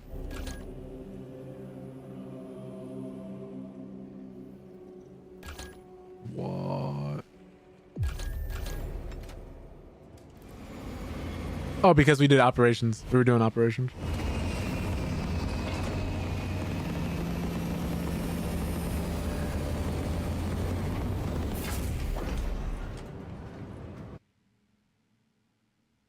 What? I want to go offline, I guess. I got disconnected from the server trying to load into a game. That's funny. Lieutenant, Captain Akaran has new orders for you. Very well. Where is Elian? The enemy tried to smother us. We got separated. By the time we had slain the attackers, Elian was dead. Something put a hole clean through his helmet. I should have been with you. I only wish he had lived to see that hive ship burn. I fought beside Elian for 2 decades. He could not have been defeated by Hormigans. There are creatures more deadly than Hormigons down there. You should not have let our squad be divided. He is gone, Sergeant. Duty is all. I do not forget my brothers so quickly.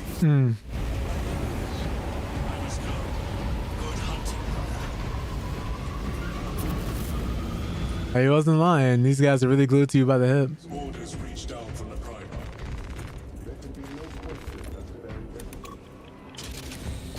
Lieutenant, I was informed you arrived with Lord Calgar.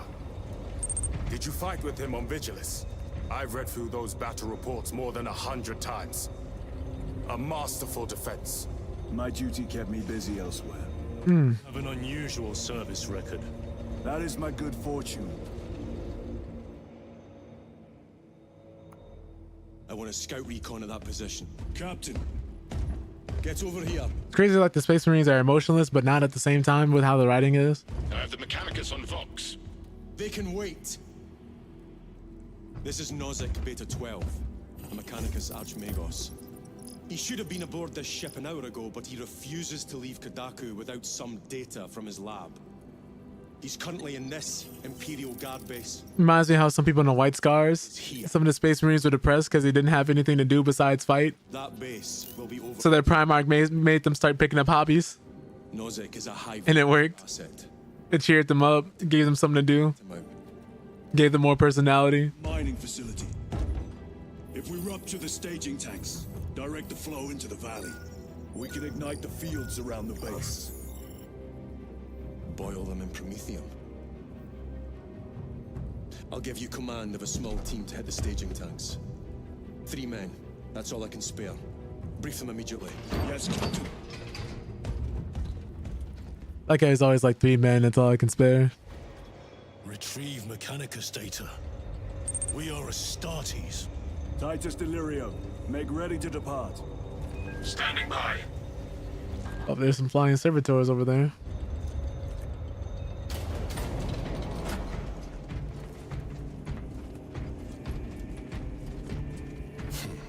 Well, well. Lieutenant Titus. That guy is huge. Need of us, brother. My squad must recover data from a Mechanicus research facility in Sector 41A.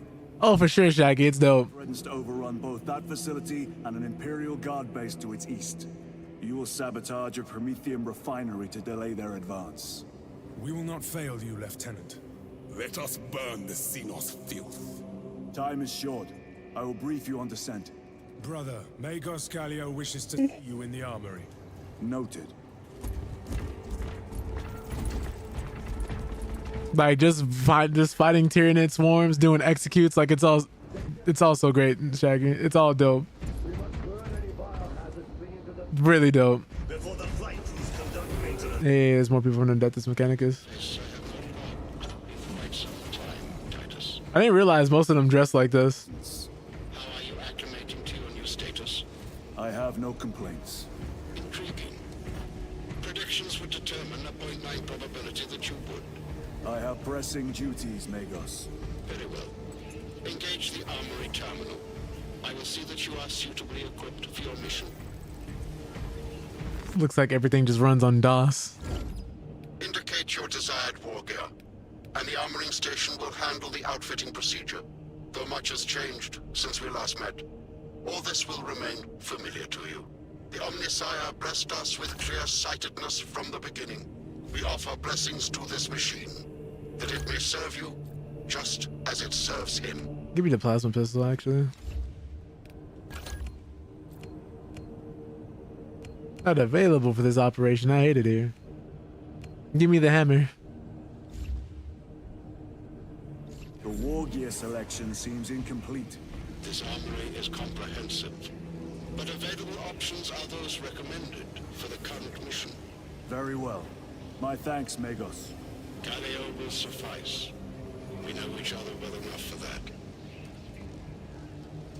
Man, I'll never get tired of seeing his emblem on the right side, like especially with the ultra underneath it. It looks so good. Like just little things people do to add personality to themselves. I really enjoyed that. Titus, you leave on a mission of vital. Especially this chaplain's design, insane. The field below leaves no room for the slightest error of judgment.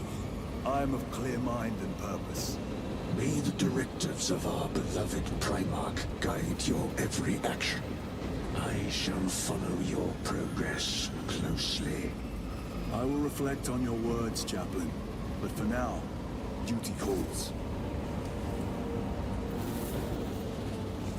You know, Guillemot is actually one of the more, I believe, nicer Primarchs too. Especially since they work for the Ultramarines. The Ultramarines are just like a really good chapter.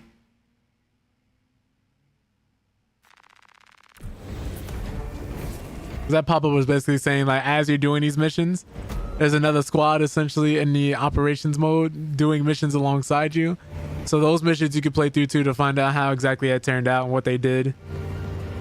Because while you're doing these, they're out going over there causing distractions and diversions, leading the other Tyranid swarms away. But both of these are 3-man teams, so I don't know why they just couldn't add y'all together. Imagine if we got like 6-player co-op for a game like this. That's essentially what Killing Floor was always doing. Killing Floor always had like a decent number of co-op. By the way, the third game's coming out in 2025 if anybody's also interested in that. Killing Floor 3, that's coming out in early access early next year.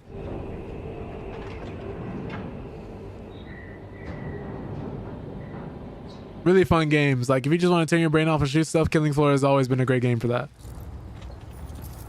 Archmagos, for the last time, we must get you off-world. Assessment equals inordinate ignorance. We'll be over in minutes. By the Omnisire, cease interruptions. Major.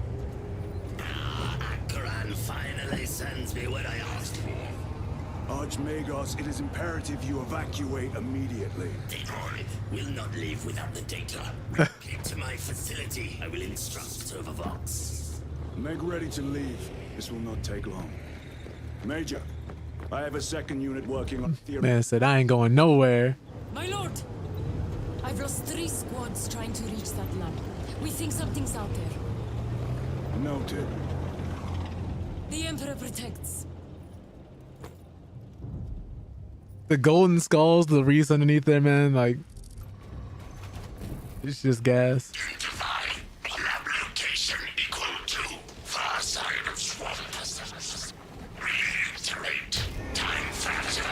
Oh, I forgot. Y is not how you switch weapons here. We will Vox when we have an update.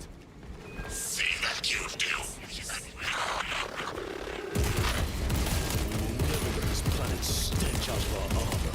Compared to your usual aura, it is an improvement, brother.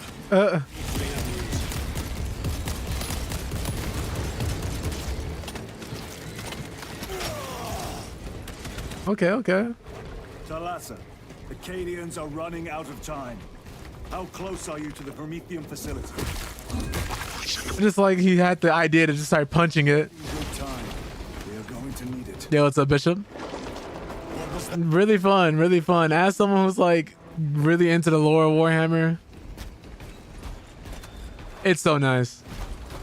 Like, it's wonderful that we get a game like this because we've had some misses. We've had a lot of crazy misses in these games. This is the work of a lictor. Sergeant Gadriel to Resilient. 2 of our brothers have fallen in battle. Send an apothecary. Received. We shall honor them, Sergeant. All right, apothecary, because they need to come and get the gene seeds they died with. Barely got time out of class in school and all goes to Space Marine. I'm happy you get to spend time doing something you actually like playing. Not like people will come back after like working a 12-hour shift and something and playing something they hate. I don't know how people like that do it. They never learn. All right, there is a dodge button. That bumper to parry, right? Oh, that's poison. Xenos toxins! Reloading weapon! I'm body blocked. I'm being fat shamed right now.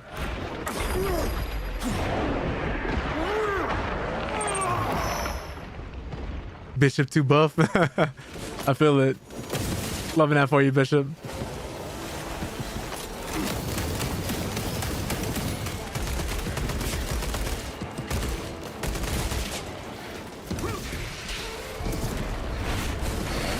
Had to get the execution. I needed the armor. Whoa. It's just me like trying to remember how to play the game properly.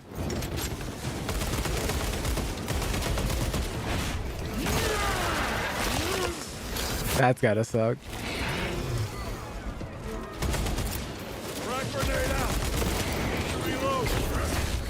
Oh, he's getting sandwiched. Jesus is so cool. That opening offers a shortcut. Then we shall take it. It's such a crazy thing to think about because if any of us saw this, we'd be dead. Like, we would absolutely be dead. Like, if a Tyranid swarm attacked the Earth, we would lose.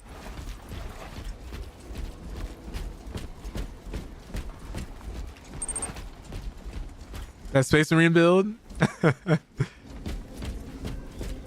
What's funny is there are some Space Marines, like, there's one that's really, like, short but really wide. And I think they had to force that man to stop working out because he was starting to become a big issue for his armor. Actually kind of funny.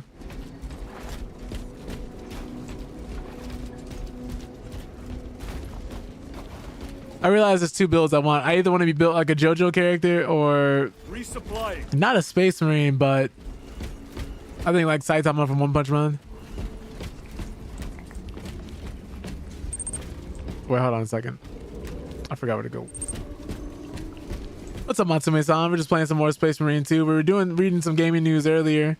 Apparently, we're getting a AAA RPG Avatar: The Last Airbender game, as well as a competitive multiplayer Avatar: The Last Airbender game in the next couple of years. So be on the lookout for those.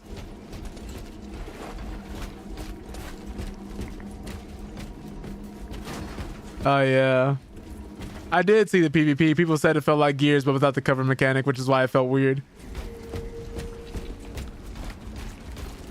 I have seen it. I haven't just had the chance to play it yet.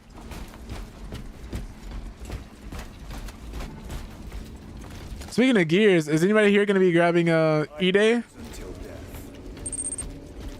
Essentially, it's it'll be another Gears game, but from the day humanity actually got invaded by the locusts. Like Emergence Day, E-Day, Emergence Day, that's what they call it.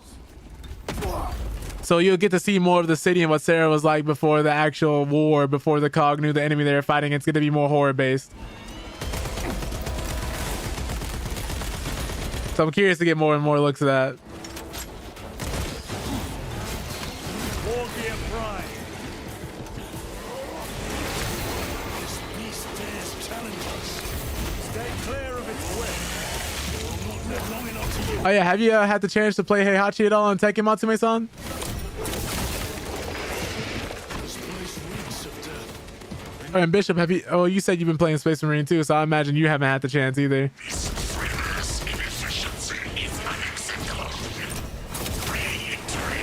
Some fighting game fundamentals coming into play. How dare he address you thus?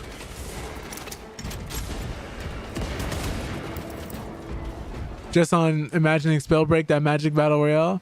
Oh yeah, so are you playing on the server that got brought back, Matsume-san? Because there is a server up for Spellbreak.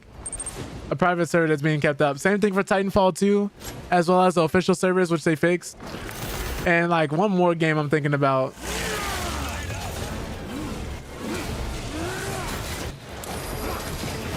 Oh my God. Brothers, where are you? Oh, they're right here.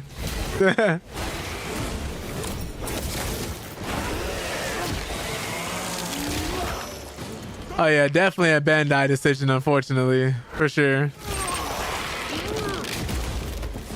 Because that could have definitely been extra money, extra revenue. You got that, and then you have the controversy with the stage going on. Haven't launched up Tekken in a few months, bro. You scared? It'd be like that. It'd be like that. I promise you, Tekken's still the same as when you left it, though. You just might see a lot more Heihachis. A ghost in the past. I'm glad you found a character you liked playing, because I saw you doing the electrics and everything. How do you do your electrics, Wolf? Another one dead. You just outright do like the down forward, down 2 input, or do you do like the walk forward, down forward 2 input? Flying. Because I know, everybody has their own unique way of doing them. Some people just mash out the input and get it. Like literally just outright mash it. I'm not going to get the Stalker Bolt Rifle. We're going to keep going. That's crazy. Snipers. Watch your sidelines. Ah, gotcha. Reload.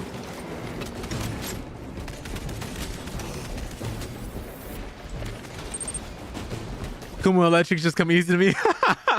The real Mishima player.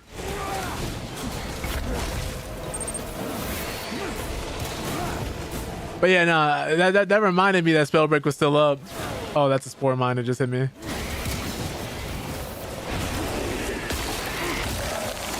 Xbox D-pad as well. Keep that in mind. True. I know for me they weren't inherently harder to do on Xbox, but I know for everybody else it depends on what you're comfortable with, right? You gotta die.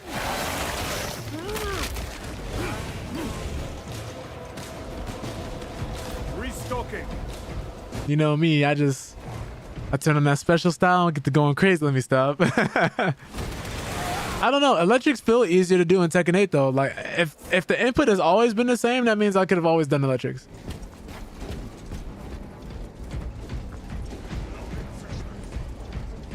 I'm sure most people can do them if given enough time, of course.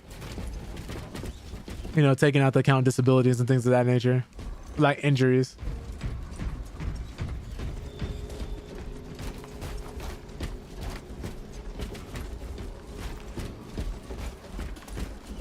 And I was like, wait, okay, if I can do electrics, I can probably just frame Skyrocket a lot easier too.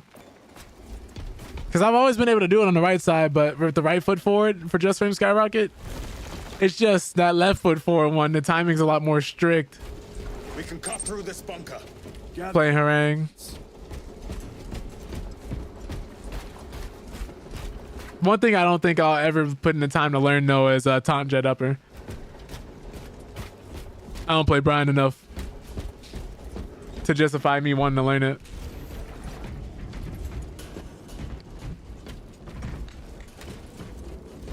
Dope character though. But I think Heihachi is like the type of character I've been looking for that has high execution and has things that you can learn. as well as just being fun in general to play. Because high execution with Steve or Brian is like what you're gonna need to regularly combo with the character and do certain things, and they don't really have too many things to kind of offset having to get that counter hit to get the launchers and get the punishes and stuff like that, and they require so much more knowledge. Same thing with Lee. Well, Lee's a little bit more forgiving, but of course he's doing his just frames and then his wall carry combos to get the damage. Save the guardsman. Assist them.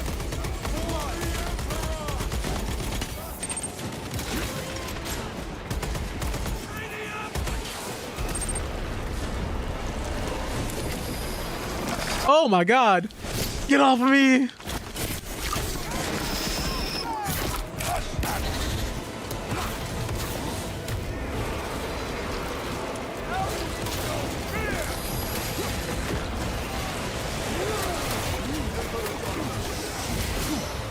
Oh my god.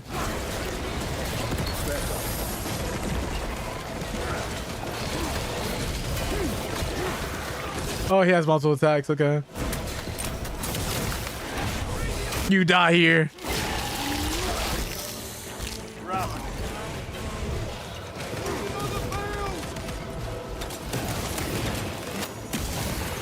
Oh my god, he exploded. Hey, we got a guardsman alive still. No, stop shooting him.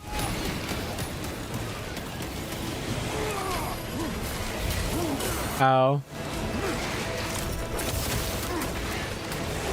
Oh my god, that is a big swarm.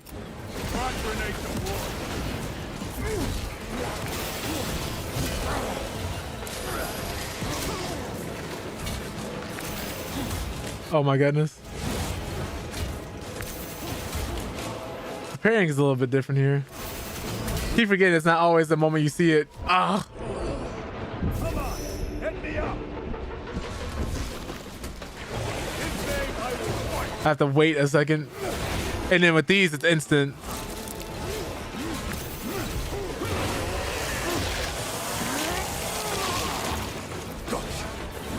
Yeah, so it works across all Mishimas, just slightly different with Jin. That's the way I was talking about doing it the other day. So like forward, down forward too.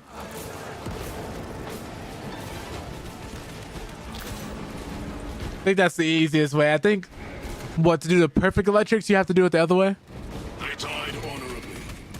Come, our own duty is not yet done.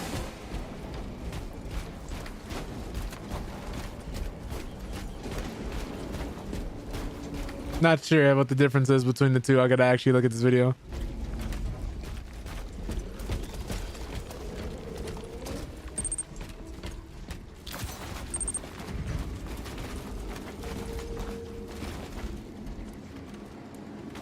What does that mean? Is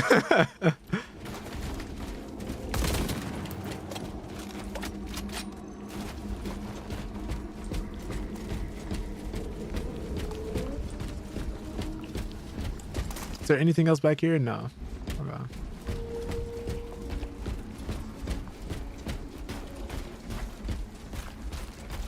Yeah, but I think that's the most important thing, you know, finding out what works for you. It is here. By what evidence? Happy to hear. I'm happy to see more people being able to do electrics, more people taking a look at Mishimas. I think that's the important thing Heihachi did, is getting more people to look at Mishimas. And not getting people to play them that normally wouldn't have touched them.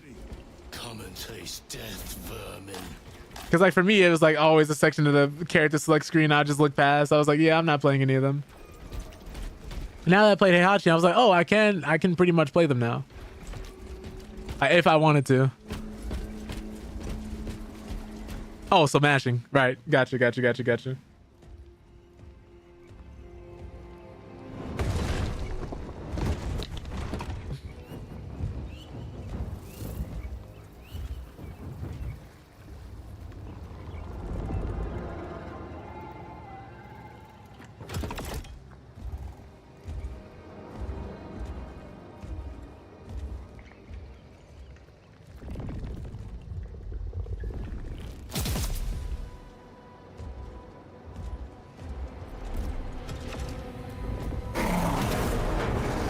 Oh my god. I was sending a text, please. He's so rude. Let me pause this real quick.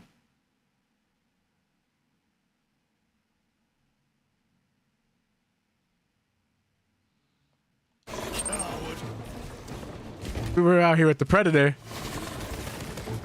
Yeah, I think what I've been the most successful with is just like standing still for a second and walking forward and doing it.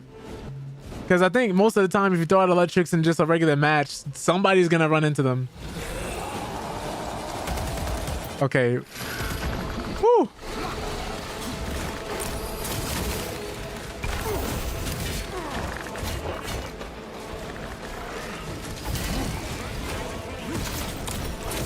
Man wants me dead.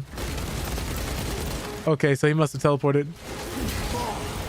I parried him, he exploded. Ready to deploy special tactics.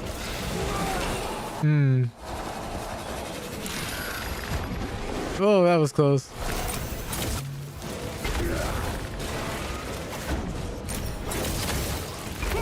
He keeps getting shot. Why is he not dead yet? Watch your flanks.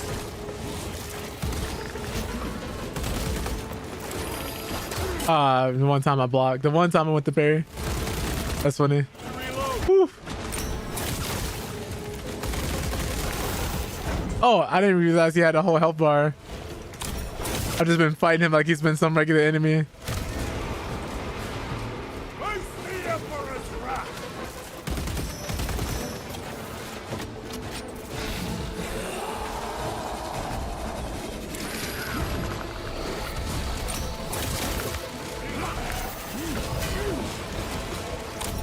Another parry, another shot. Oh my god.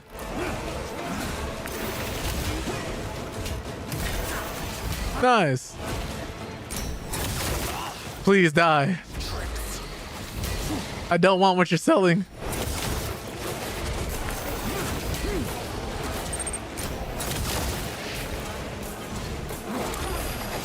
It really is a rewarding feeling, and landing the electrics.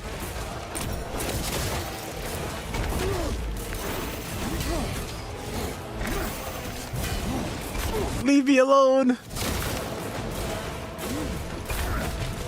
He's running. Looking out for any red I see on my screen. Ooh, got by that attack with the execute.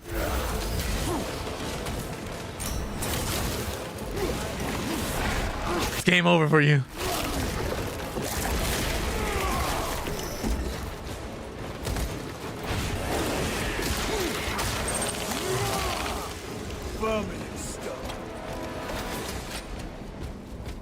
The person you were fighting got awful quiet, or? Kana, you were correct. There was a lictor out here. Oh man. But you have already dealt with it. Yo, welcome in, Sonic. It will not. Hope you're having a great day. Very good, my lord.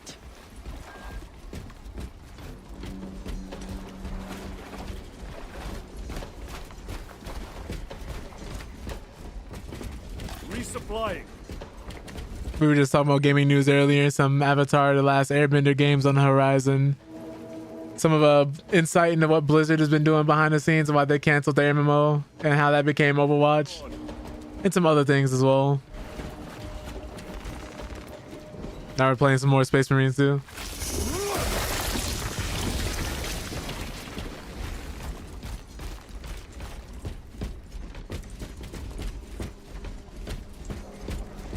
Is a capable foe. A welcome challenge. Were the lieutenant not with us, I fear we would have joined Cordanus and Septimus. Perhaps they faced more than one. No. Lictors hunt alone. The facility is in ruin. Let us hope no Oh goodness. church remains intact. Oh dang, we can see the facility right here. Move to the lower levels. If lifts are functioning, route impulse direct. If.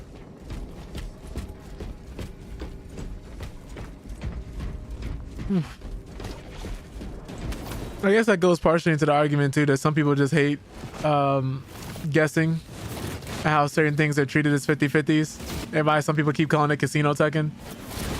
I'm not knowledgeable enough about the game to have like an actual opinion about it. I haven't looked into things deeply enough. I like being one of those people that's like, oh, well, you're struggling with this. This is what you do to combat it. Oh, he has other arms besides the gun he's just using to shoot.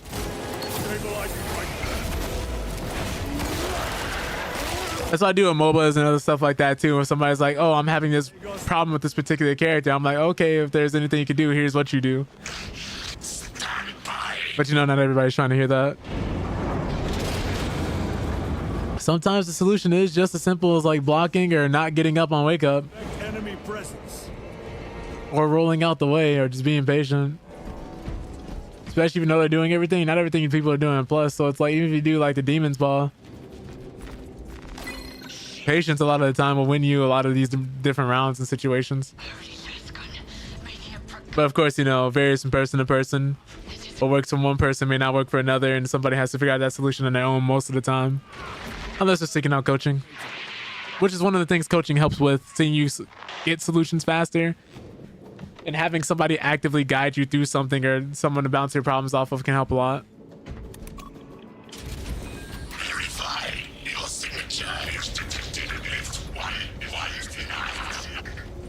This is why I was super surprised the electrics were a lot easier than I thought they were.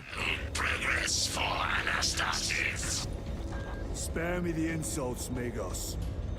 Statement error. Insults. I engage in pure analysis. Locate primary transmitter. Coordinates inbound. I have had more pleasant conversations with orcs.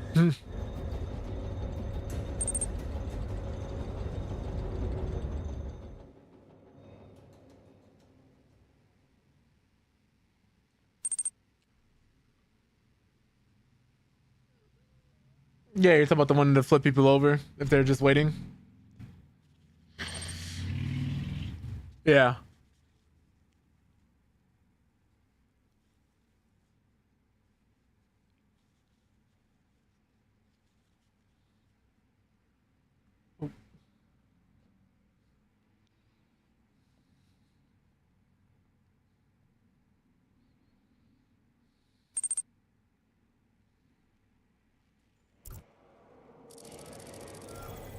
We have arrived at Nozik's facility. Run distraction efforts as long as you can. I will fight in the thick of this xenos. Yep, just one of the things in a match that people got to figure out. Hold you to that.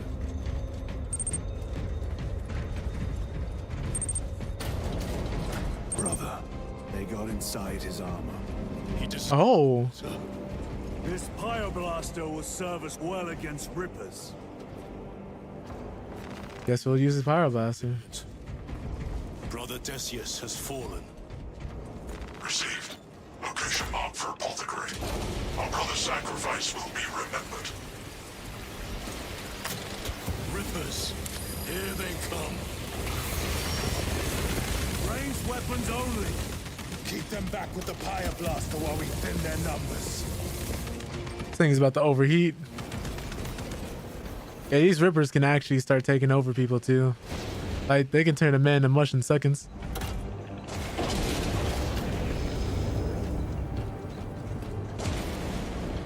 Resupplying.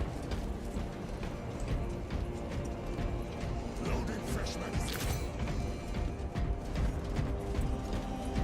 It's like you thought the head crabs in Half-Life were bad. These things are 10 times worse. Not only can they group together, they can also form different things with giant waves of Rippers. Oh God. Throne. That door looks like our exit. Clear a path through those vermin. This is frightening. I don't think we would survive this. In lore, in canon, we wouldn't survive this.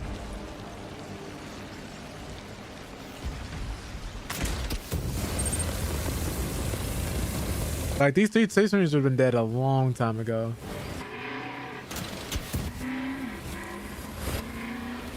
Oh, okay, so you just outright have to dodge that. Power outage detected. Exit door inoperative. Solution. Restore power.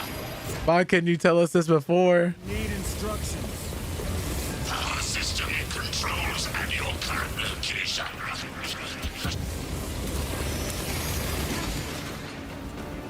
They just disappear. The whole swarm disappears. That's funny.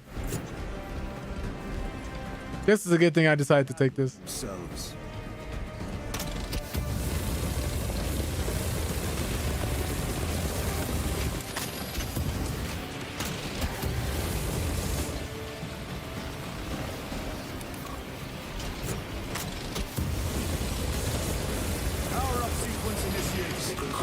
Oh my god. This is frightening.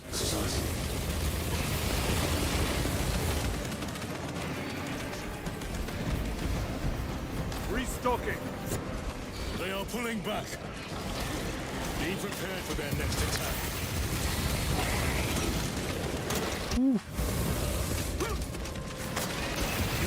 Bruh.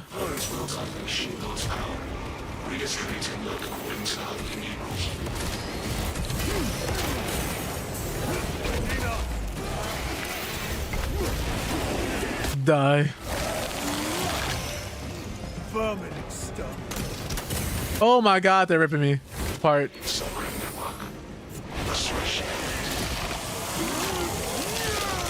Power is restored. Proceed. Move to the door. These vermin dare obstruct us. We shall punish their boldness. The Rippers, they retreat. Disoriented by the synaptic shock. The floor is clear. Let's go. Man.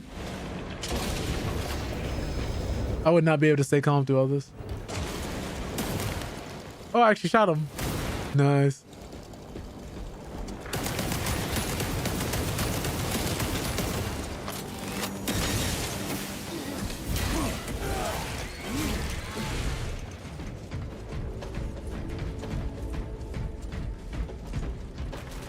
Munition secured.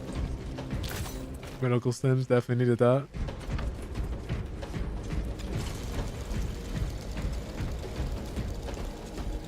These abominations are busy with something. Man, thought I wouldn't see him. Biomass. Humans.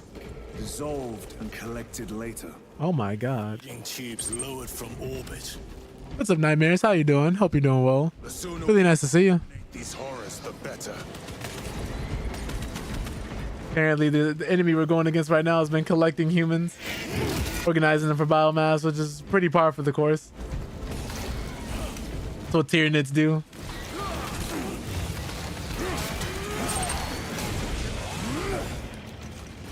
Woke up from work not long ago? Okay, okay. Oh my god.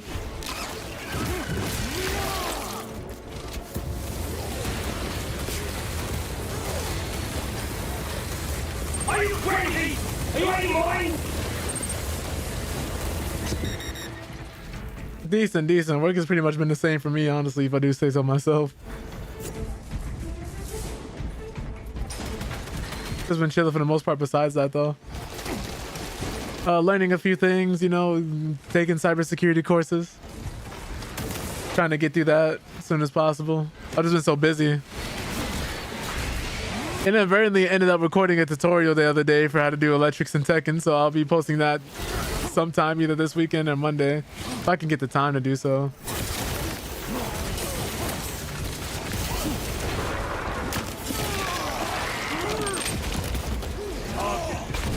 I more than likely will get Sparking Zero. I'm kind of just waiting to see how it is, like how it is when I get my hands on it. I probably won't be streaming it too often unless I'm playing with friends. I maybe doing the story, trying to do like alternate paths, but for the most part, I'll probably just be playing that offline. Chiron, what is our heading? We need to cross this room. Oh my goodness, I didn't see it.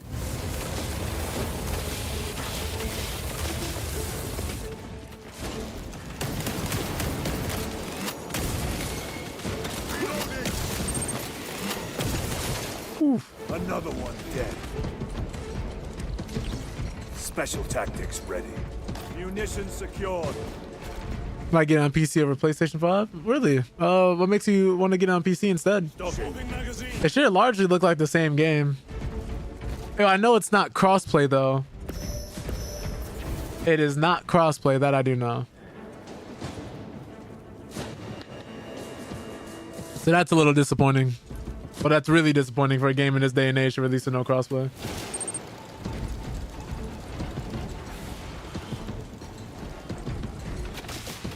Considering Bandai Namco's track record, though, you know, when they say at launch, no, none at launch, that could mean 3 years, 4 years, 5 years, 6 years.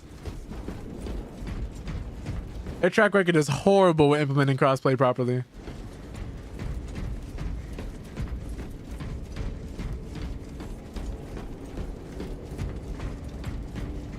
Like I stopped taking developers at their words once they be like, oh yeah, it's coming, but it won't be at launch.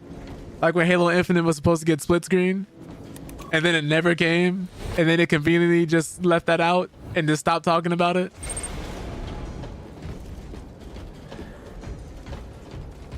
DBD at least had an excuse because that game came around like 2000, between like 09 to 13, between that general area. Because I remember playing that game when it was in beta only on PC. It didn't come into consoles until much later, and half of that game was built on spaghetti coding and came from a struggling publisher. Behavior was not doing so hot at the time. They weren't like in dire straits, but you know, they were doing better than Ubisoft, let's say that. More scurrying vermin. Oof. But yeah, the game's coding is so out of whack, so that's why I cut them some slack on adding crossplay, because that game wasn't even supposed to be that big. They were supposed to make Dead by Daylight and then move on to the next thing, but never got the chance to because it exploded in popularity and pretty much has no form of competition on the market as of right now. The best and worst thing for Dead by Daylight was Friday the 13th, the game getting shut down, because that was their biggest competition. That was their closest competitor. It was relevant to the news we were discussing earlier too, Sonic, so that's why I brought them up. It's just unfortunate, man. You never want to see a company struggle. You never want to see people lose their jobs. Maintain distance.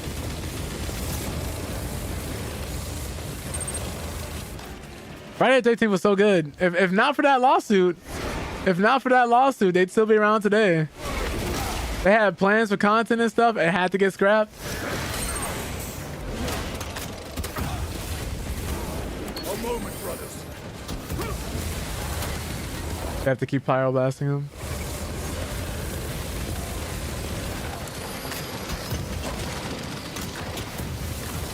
Going for it. Watch for the psychic blast. Oh my god. Oh, it's these things. Oh my god.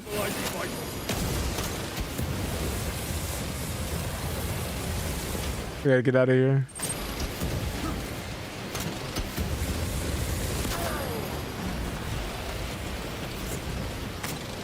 This is truly unfortunate because the two AI with me probably aren't going to be able to do much. Damn, out here? No.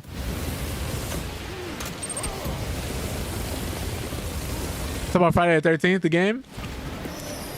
It was in a decent spot. Like, just because the game is free on PlayStation Plus or is offered on Game Pass doesn't mean it was bad. That's also a misconception that happens commonly in gaming for some reason. Like when a game is offered as free. A lot of people have that view on it. That's why certain people won't put their games on Game Pass and things of that nature. Because of how people perceive a free game.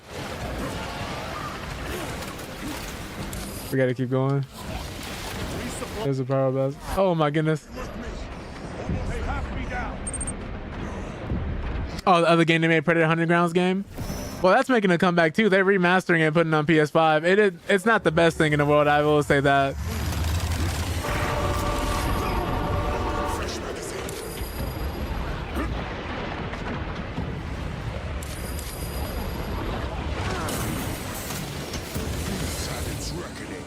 Jesus Christ.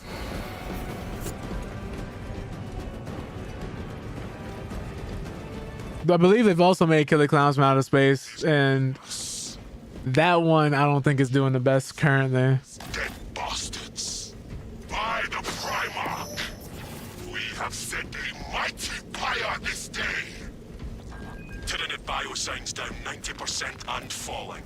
Swarming. Oh my goodness. Found. Excellent work. Move to extract. Like, it's alright, but I don't think any of them are gonna see the success Dead by Daylight did. Just because largely a problem with it too is that most people are already playing Dead by Daylight, and unless your game is so much better, which is just how competition works, people aren't gonna get off the game they spent years playing to go to a new one. Like Killer Clowns from Outer Space is cool, but you don't have like the same streamer and the same staying power that Dead by Daylight has. Not to mention the balancing issues that it had early, which did get fixed. But yeah, online was janky though. It was hard to play with friends on Friday the 13th.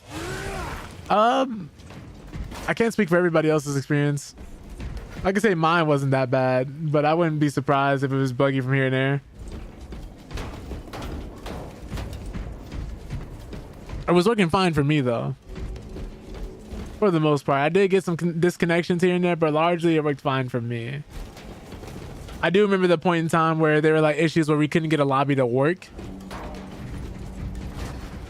But we usually didn't have too much trouble besides the occasional issues here and there. Speaking of Dead by Daylight, they were working on a PvE game, a PvE multiplayer horror game that got canceled. Like they ended up canceling it because they didn't, initial gameplay services or feedback weren't that great. Inceptor with jump packs. It has been some time since I brought death from above. They released those by accident? That's funny. I thought they were doing it as part of the Fog Whisperer program. PlayStation groups just get, oh, you're playing on PlayStation? I don't know if there was differences between how it performed on Xbox and PlayStation, but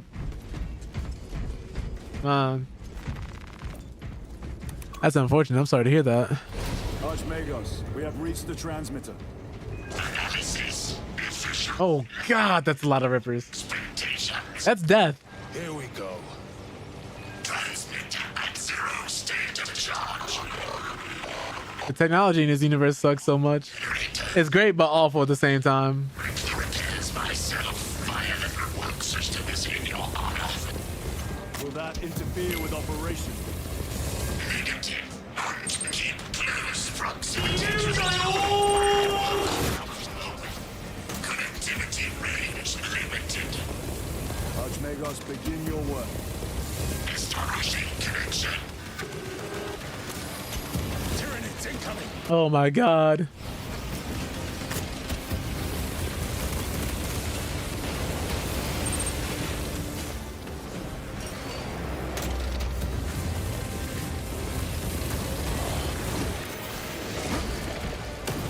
Oh, let me just do this. Be ready. At this point, I'm just start doing 360s.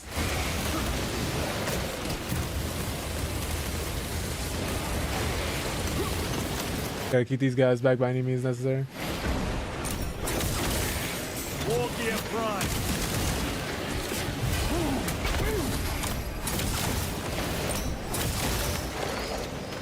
Switch to the Pyro Blaster, thank you.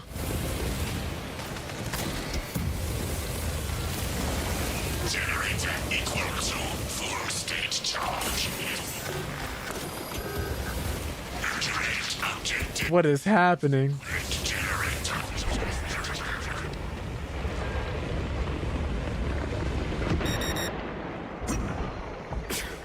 Oh my goodness, I rolled back into it. Tyranids tape my sight. Resupplying. Alright, we gotta go.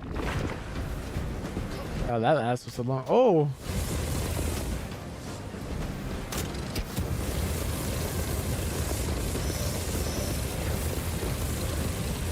Restocking. Alright, cool.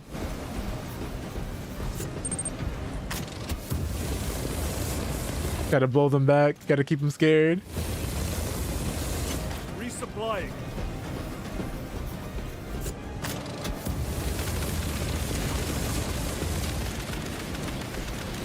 Oh, that's not good.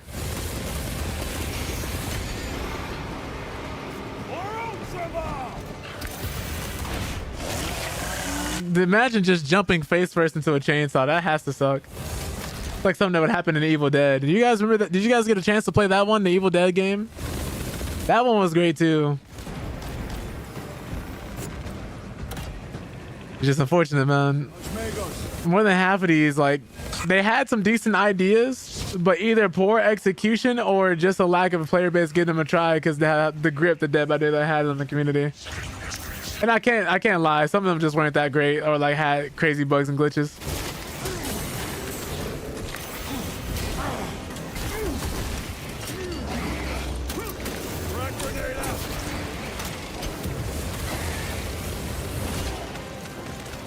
Oh. Cause I remember the Evil Dead game was pretty cool. Like that one, being able to fight back and use your own weapons. In a way, you control like the evil person. I forgot what it's called. I know like the main monster is called Deadites, but I don't know like what the actual big bads are called again. Oh my god, I'm being exclusively targeted by everything and everyone.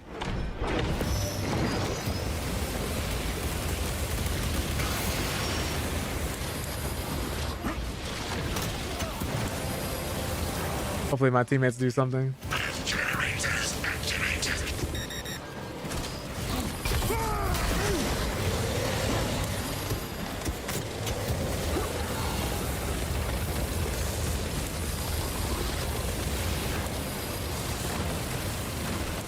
I'm just waiting for the AI NPCs to do something.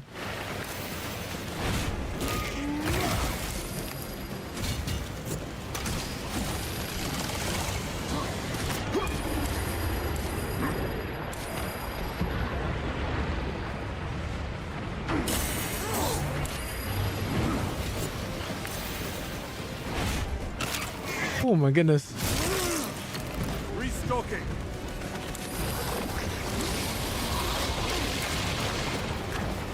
I have to execute this man. Xenos cycle. I'd say that is the most annoying enemy in this game, without a doubt. This one right here, the floating ones.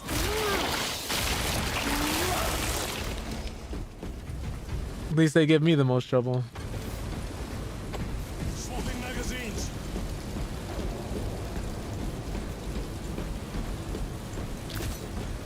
Recovering. Loading up. Okay.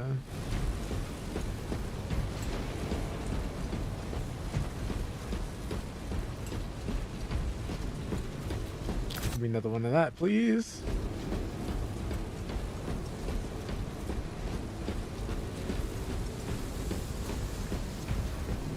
Bridge extension initiated.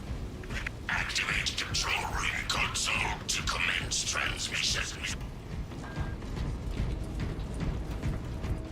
It's in here.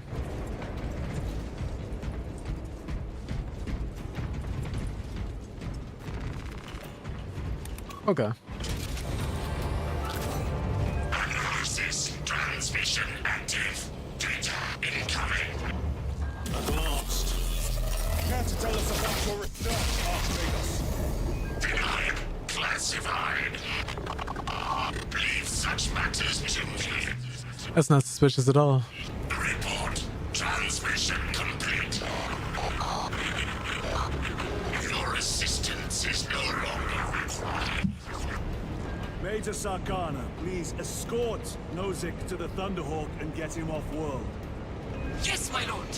With pleasure. I shall be glad to be rid of these trivial duties. Yeah, it's crazy. As I will be glad to cease the flapping of this repugnant flesh voice.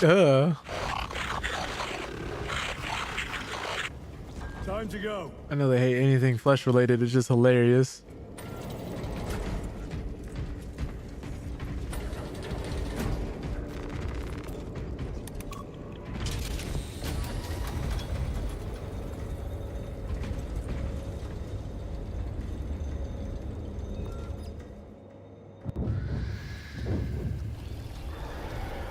Archmagus, confirm receipt of data stream. This is Lirio. Transmission received. Nozick is on the Thunderhawk. Standing by. Oh my god, what are those? Yes, sir. Major Sarkana, what's your status? We've lost a lot of men, a lot of heavy rounds, but we're still in the fight. We're coming to you now. Oh, They hit. Lirio, do you read? what does it look like? Where they hit? Major, did you see what happened? No idea. We saw no impact. That is territory claimed by the swarms. We need to reach him. Fast. There was an armoring chamber below. Thanks. Sir. The guardsmen. With respect, my lord, we're Cadians. We can take care of ourselves. Nice. I love the Cadians, man.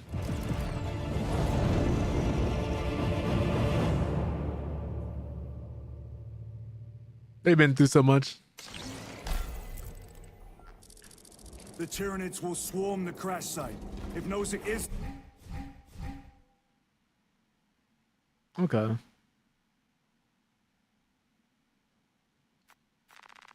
still alive, his time is limited.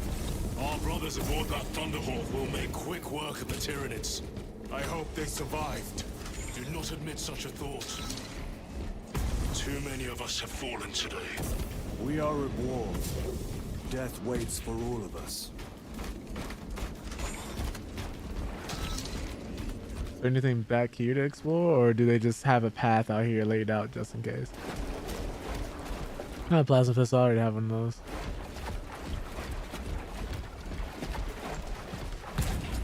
What was that I just stepped on? Repositioning. Okay.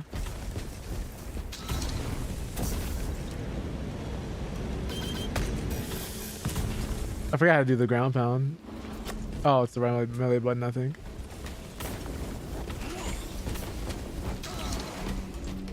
Moving!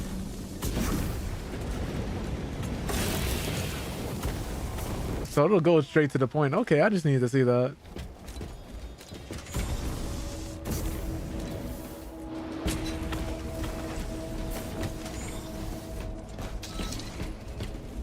These jetpacks are cool. Redeploying!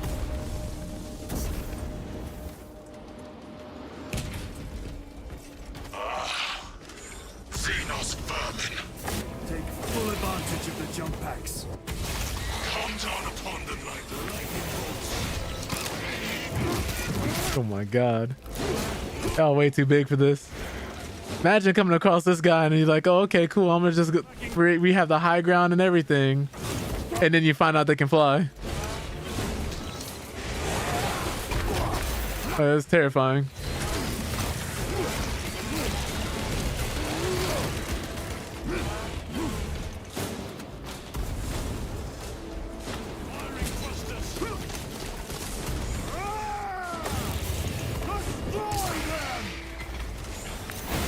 Oh.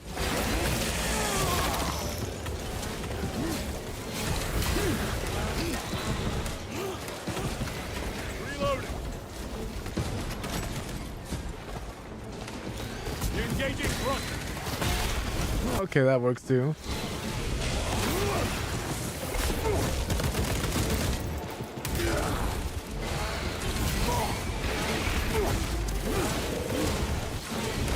I like how he came in, slapped him, and left. Oh, okay.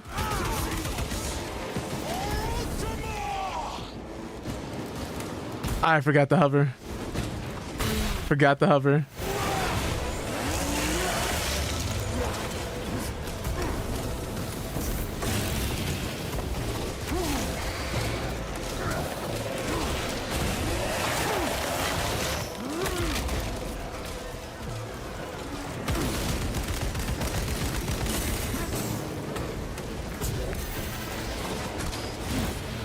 Whoop. Nice.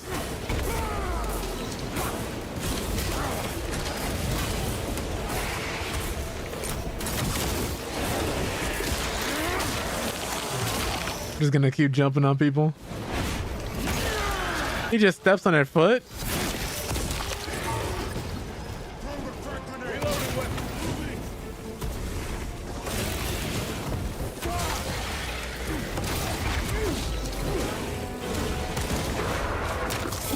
Oh my god.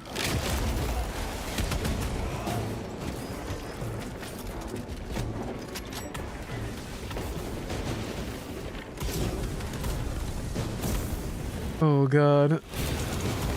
Did he just jump all the way down?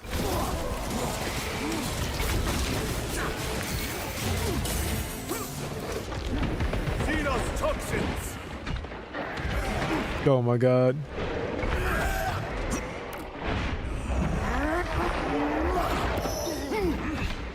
Another one dead. Better.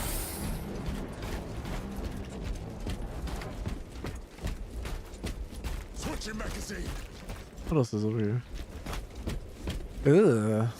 The wall full of boils. Stored biomass.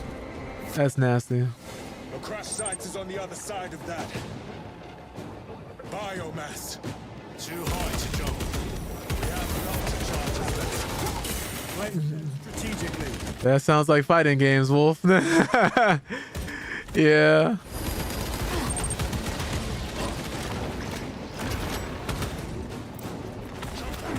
Resupplying. So and from. We must break it. That's definitely a stop me if you heard this one before a moment. Stop at nothing. We must reach the crash site.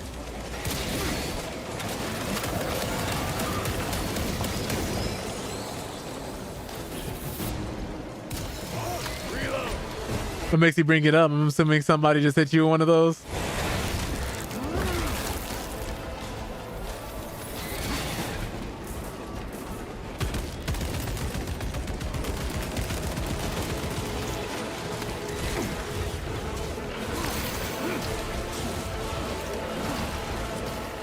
Oh my god.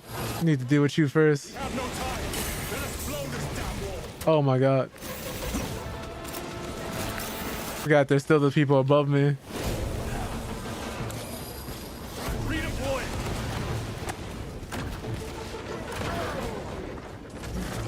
Right, these things don't miss. Munitions secured. I understand I need ammo. Can I get something different, please? Light of our brothers. Blow this wall now. Oh. Yeah, I gotta get that. I figured that was gonna happen. Keep your head. I have you. Repositioning. Form a frag.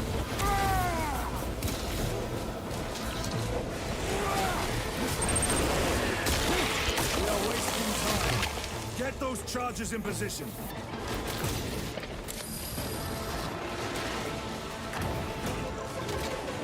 Let me just put this up. Melter charge in position.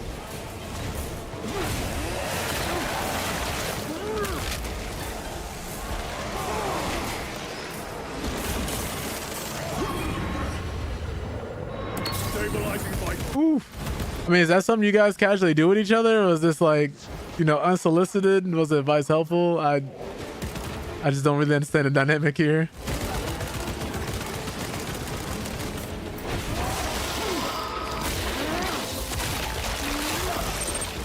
Zoanthrope neutralized. Reloading weapon. Moving. Well, I'm not gonna make that. This.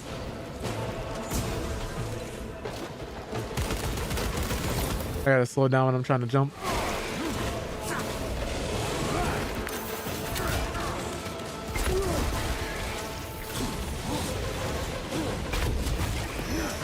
This man is trying to run from me. Vermin stuff. Resupplying.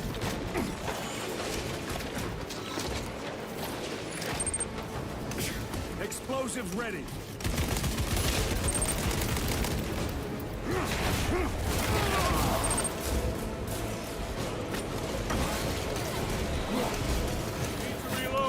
We gotta put one more charge up here. How am I supposed to get up there is the question.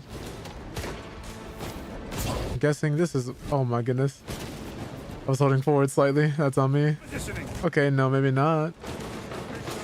I gotta hold it instead of just press it, otherwise the game assumes I want to dash. Interesting.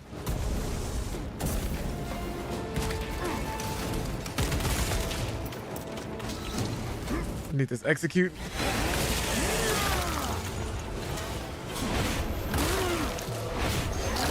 Only gave health too. Reloading.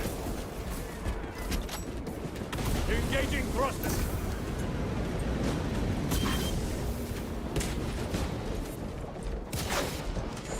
Someone's trying to snipe me. Well, that's someone something. Melter charge set. Where is it?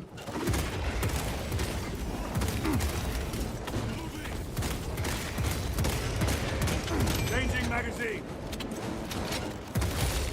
Target destroyed.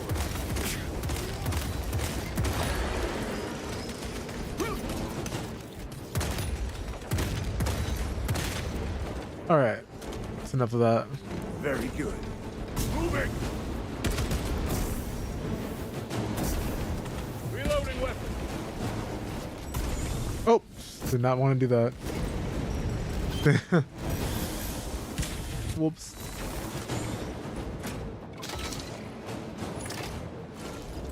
Charge armed. Charge is in position. Clear the blast area.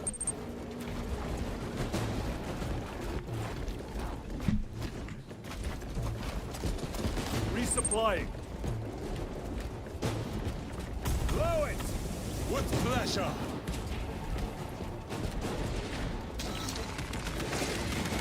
Oh my god, where did these guys come from?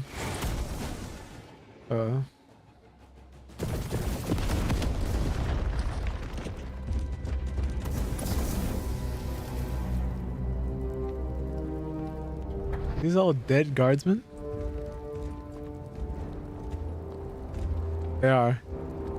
I'm assuming the Marines didn't make it either.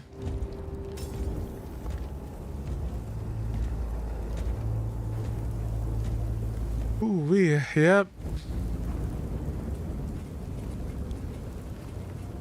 Dang.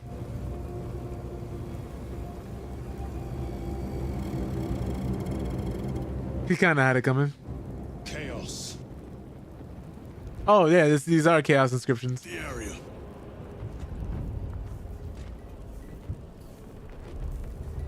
I think those are 1,000 sun markings. Oh yeah, right. The 1,000 suns, I think, are the people in here.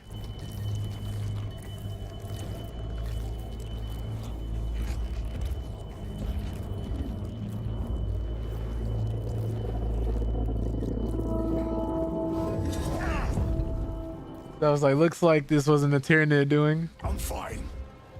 It must be the Rubicon surgery. Oh my goodness. 2 days.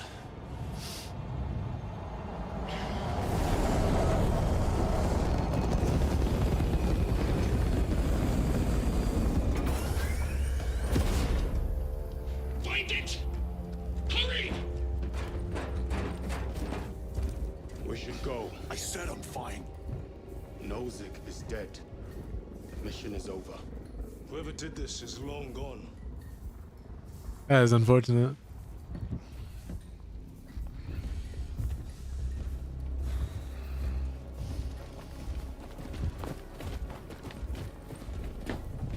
My lord, we cannot take you. We have ordered. Have your orders. Oh wow. We cannot allow you on board. Our lieutenant is wounded. Unless you intend to strike me, we are getting on that ship. Burning the body too. Oof.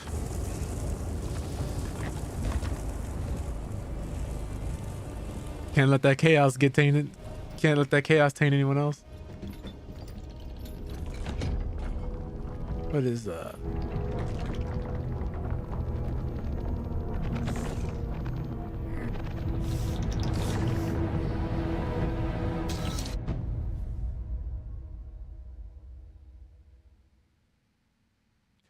I don't think he has psyker power, so that wouldn't affect him personally.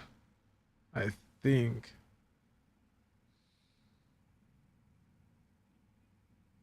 All right, Dark Tide got a new update too. I got to look at Dark Tide's update.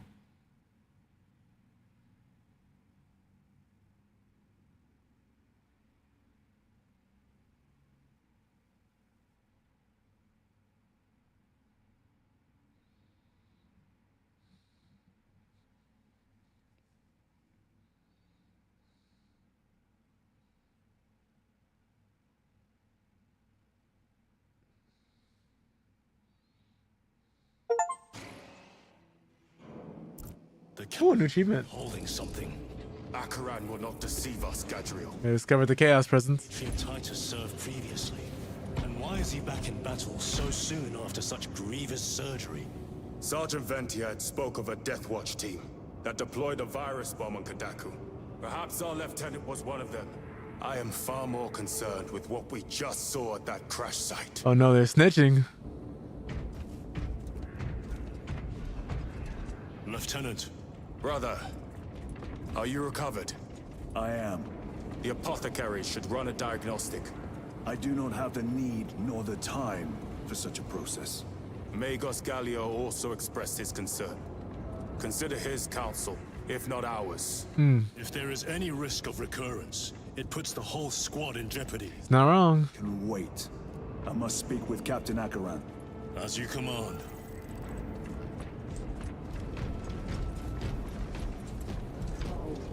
Serve him Oh, with our bodies, our blood, and our searing wrath.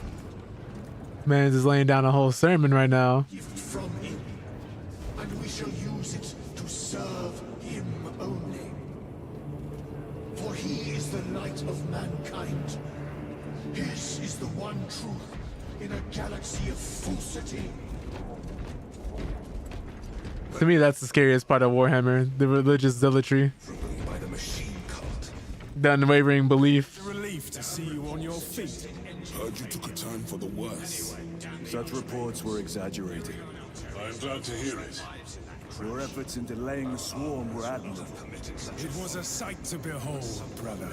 I must report to Agaran. Excuse me. The Emperor protects.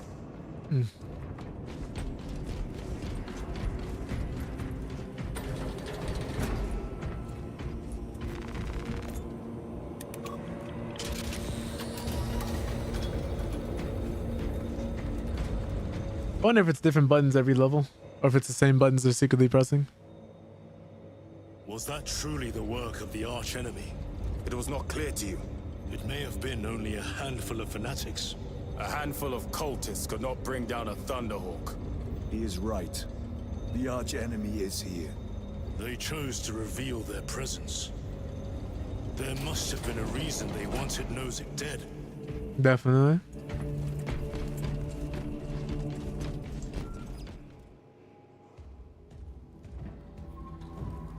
What in damnation happened down there? Nozick was assassinated. The Adeptus Mechanicus report said engine failure. That's not what I saw. Sergeant. Oh, so they just be out here lying. Traitors. Chaos. You're sure? No mistaking it, sir. And with that, you sure? I can't have any reports of this getting out. Head of a highly classified project. Aurora. What is it? A weapon. And the minions of Chaos learned of its existence. With Nozick dead, there's only one man capable of continuing the work.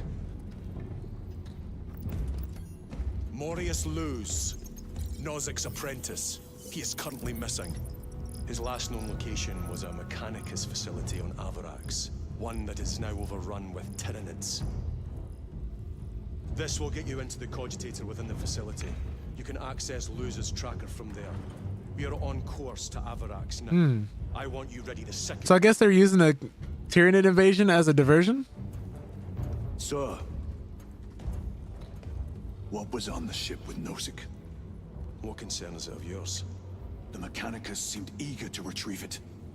And yet the enemy left it untouched. Whatever it is, without Luz, it's useless to us. Oh, he doesn't know either.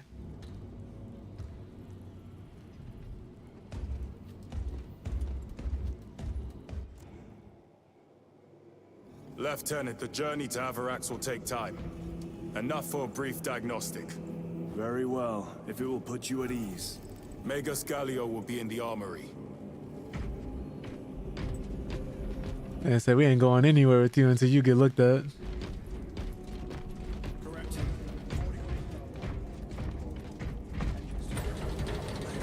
It's just funny to me because it seems like they're just gonna follow him until he gets it done.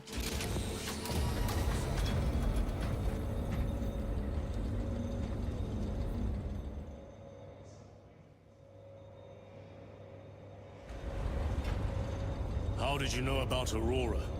I saw the name in a mission report, most of which was redacted. I would have preferred to stay on Kadaku and hunt down the heretics that dishonored our brothers. Definitely. We will find them on Abrax.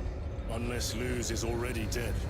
Whatever those tech priests are working on is still here, in this system. I expect the greatest battle is yet to come. Oh, the chaplain. This must be Magus Galio.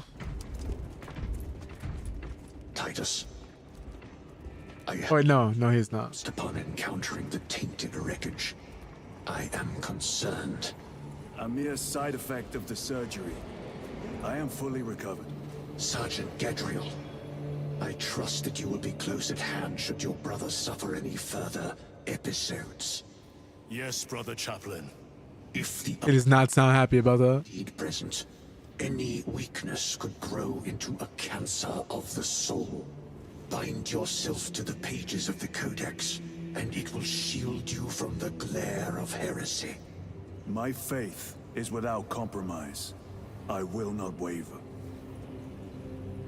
Nice. You look tired, Merrick.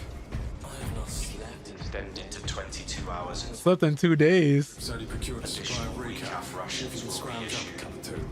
Tell him I sent you. Thank you, Ethold. I will. Oh man.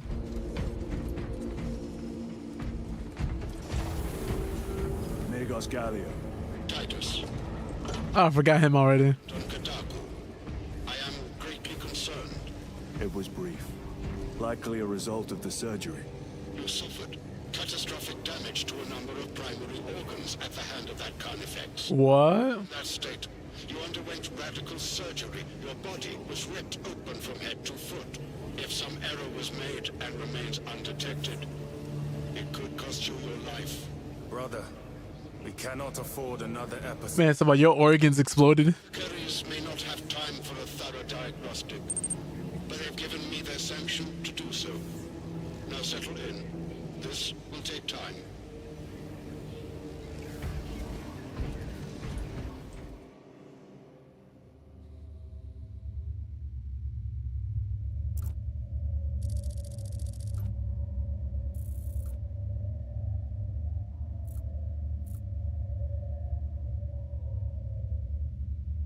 Wonder what they're gonna say. Titus, your biometrics are below peak, but well within the tolerances for combat. I can find no explanation for the symptoms you experienced. Then I have duties to attend to. You have the blessings of the Omnisire. One question. What do you know about Archmagos Nozik's research? Such knowledge would only grace the peaks of Olympus Mons. I am certainly not privy to the subject of his activities. I only pray there remain records of his discoveries. I did, Morty. You missed it. Want to see me do it again?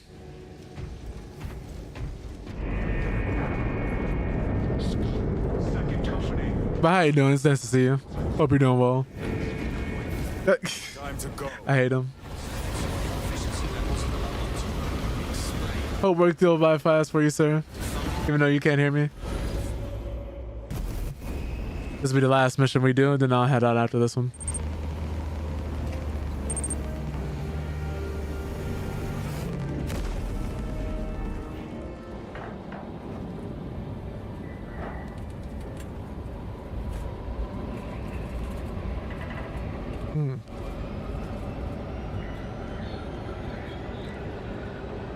Man, I'm so tired today.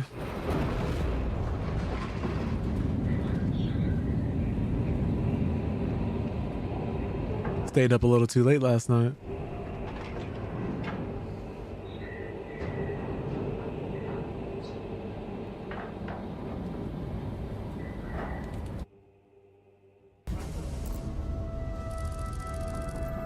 This is as close as I can get you. You will need to take the cargo elevator from here. Focus in when you're ready to leave. Understood. My thanks, brother.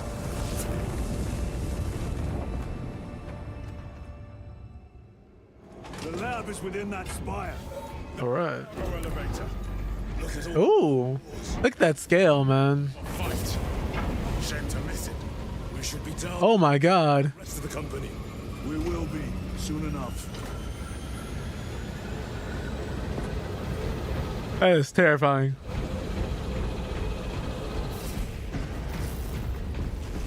Engines here. Elevator repairs are incomplete. Please conduct holy maintenance. The elevator is broken. We must find a way to restore power. Servo Skull, how do we fix the elevator? Oh, we just have to wait. Operation without full repair is unwise. You may override safety protocols via the control room at your own risk. Up there! Looks like the control room. The main entrance is destroyed. I found an alternate route. Plotting now. Check your display. Engines here. I was gonna say how long we just gonna have to wait. 3 hours. Please resume your defined functions.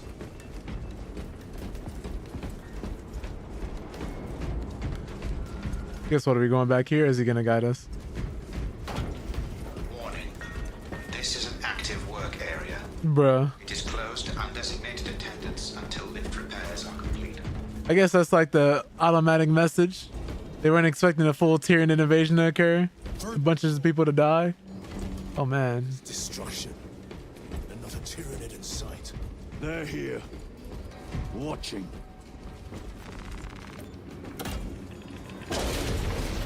Tyranids! Give no quarter. Oh my goodness.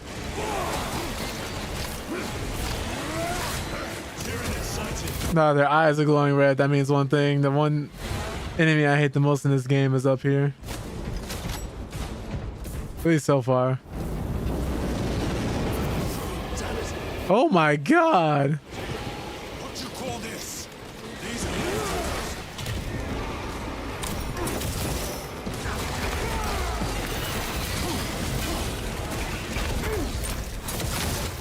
Yup, you're getting executed.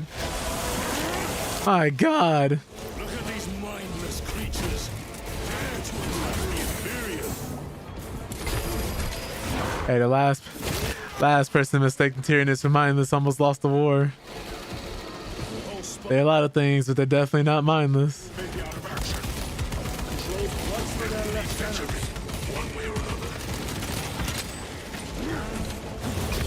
At least not unless they're cut off from the hive mind.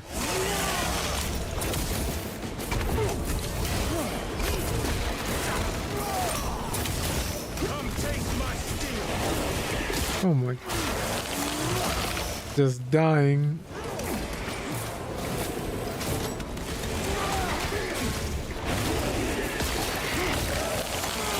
What's Target destroyed.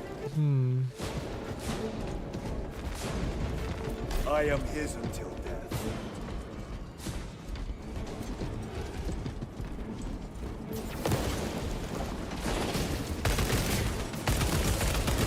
I'm his until death is a line that goes kind of hard. This is too easy. The quickest way up is over the rooftops ahead. I think one thing I've always liked about this universe is the architecture. Just the grand scale of everything and how wild everything looks. Like, look at this, man. Like, what, man. The amount of time and effort that must have gone into sculpting this is insane.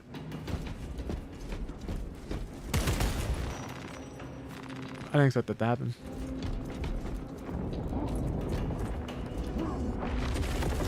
Reloading weapon. Xenos have the high ground. Then take it from them.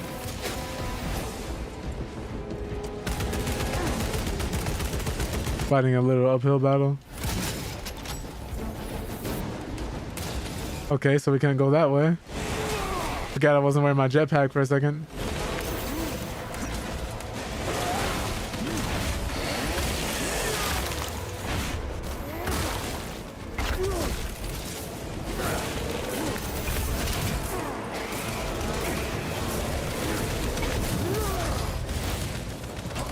Oh, you gotta go.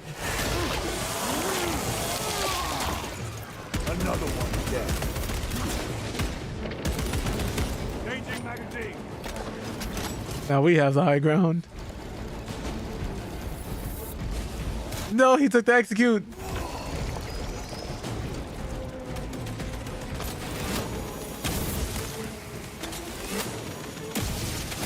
There we go.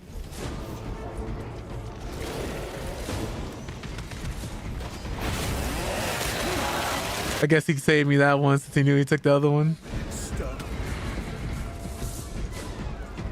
Bridge controls ahead, brother. This will get us to the objective. Heavy bolter, I will take that.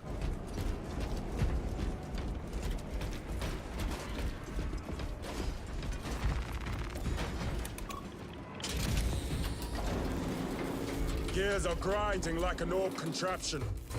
Could take a while. I hate the technology. The Tyranids are staging a counterattack.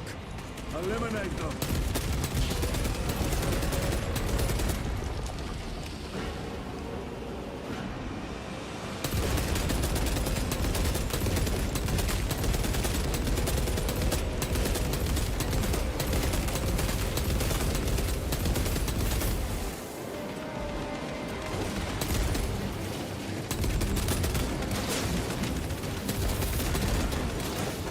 Oh.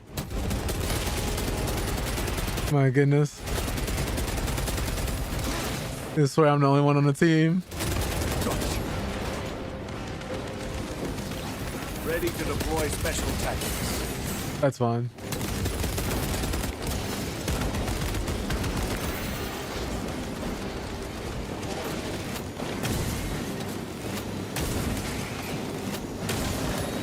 Oh my god, that blasted him in half.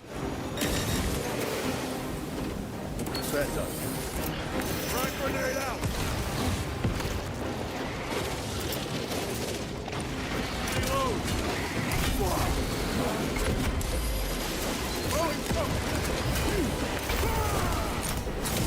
You should be dying in that shock. They never left.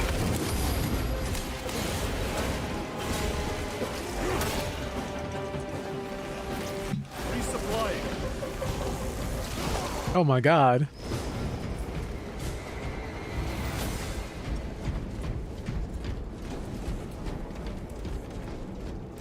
My lord, we may now cross the bridge. Proceed to the objective. Sir, you seem to be at full strength again. Did the apothecaries identify the cause of your collapse? Focus on the mission, Sergeant. As you wish, my lord. Auto bolt rifle, already have one. I'm always trying to look around and see what else we can discover, what else we can see. Hopefully not mines though. Reloading weapon. I was not looking for those. Did not want to find that. What's the propaganda looking like? Work hard, be saved. Praise the Omnissiah. What does this one say? Machine God set us free. Definitely Mechanicus planet. Ooh, what is this? Oh, an olive bolt from earlier. I wish there was a jump button.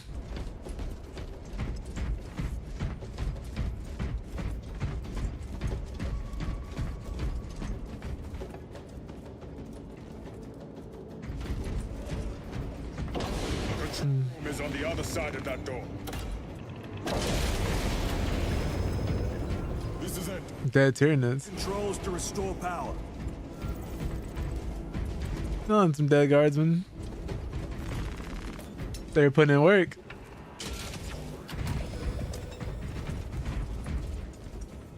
It worked. Let's get down there. Practical. There's a shortcut across. What's up, Kaido? Hope you're doing well. Good. Proceed.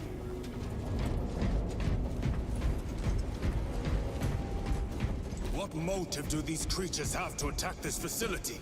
They have no need for the technology. They're like seeds carried by the wind. They're only power and expand. Wait, Oculus Bolt what? I don't think I've used this. Well, yeah, I have used this one before. Let me stick with the auto bolt rifle. Auto bolt rifle.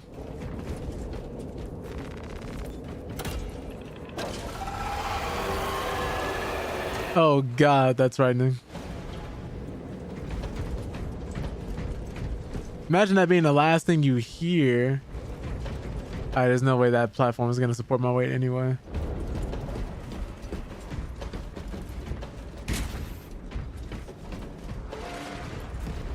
Incoming spores! Cut them down. Where from? Let us get to work, blessed Walter. I was trying to shoot that barrel behind him. There we go.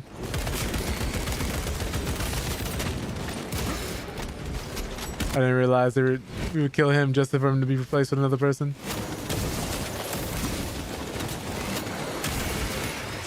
You pestilent wretch! Did he curve the bullet?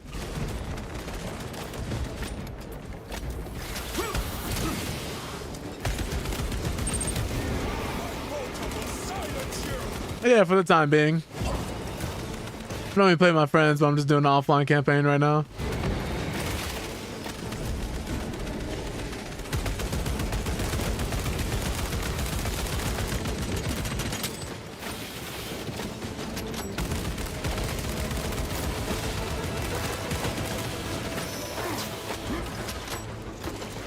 Come forth and be slaughtered. Oh my god.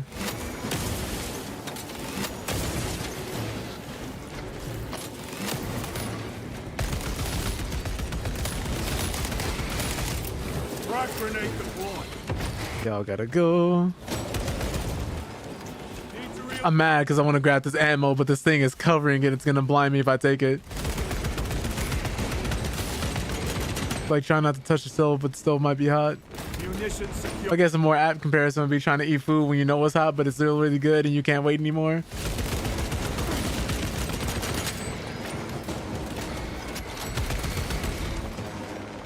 Restocking.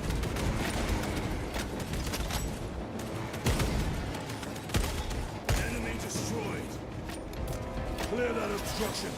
Yes, sir. Well, that's everybody dead.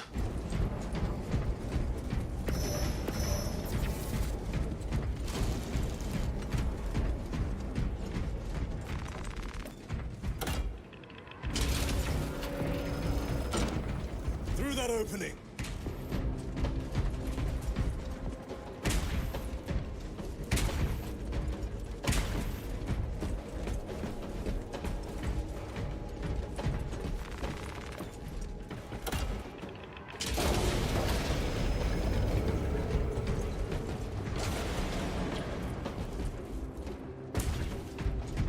What else is out here? Ooh. Boars! Can't deceive me. Oh no.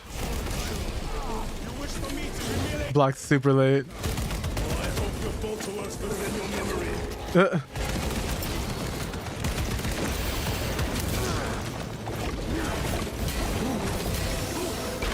Keep forgetting you gotta do 2 parries, and the parry pattern for this monster works different than the others. Rapid. Changing magazine.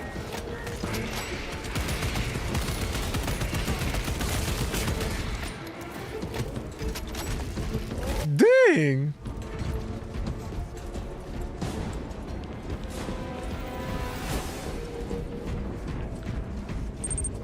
Reloading.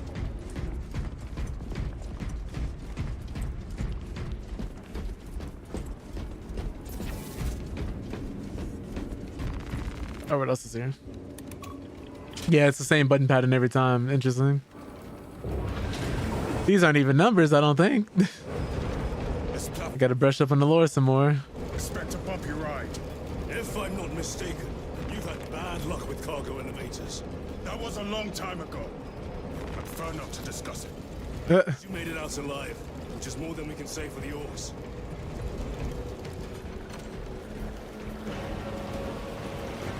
It appears we have their attention, and they have ours. Oh man.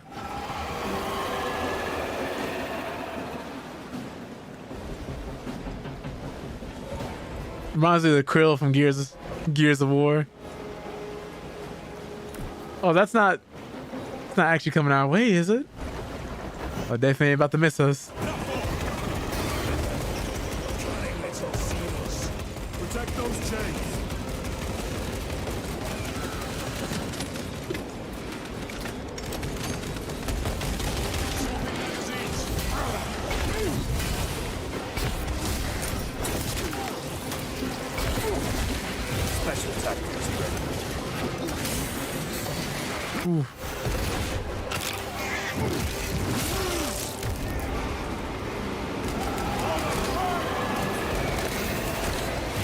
Oh my goodness, I'm parrying at all the wrong moments. They're jumping me. Another one dead. Every time he thinks he says another one, I keep thinking of DJ Khaled.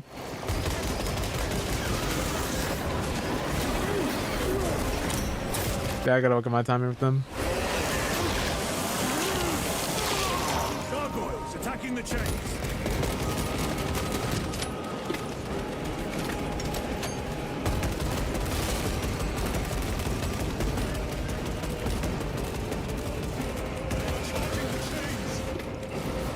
I'm aware.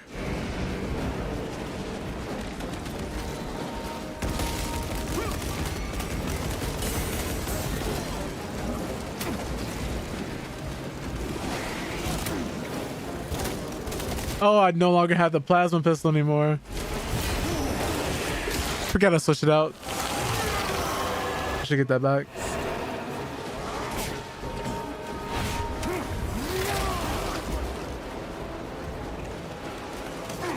Hope he's leaving. They harry the chains. I'll get back to them on the change. I just need to kill these guys first.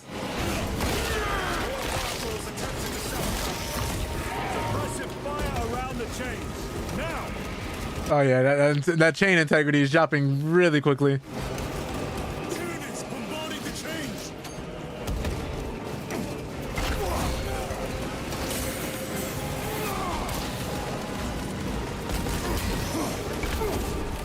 These guys will let you know what's going on. You can't say you didn't know because they will not stop speaking about it.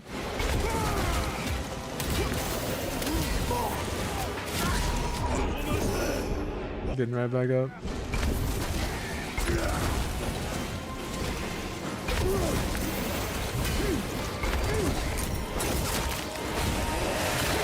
Is that take care of some of the Tyranids around us?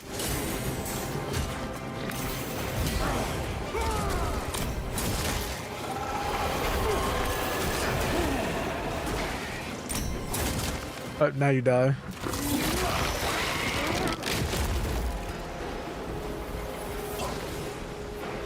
Tyranids are clawing at those chains again. Which ones? Oh, there's another section of chains. Whoops. Keep them away from the mechanisms. I'm trying.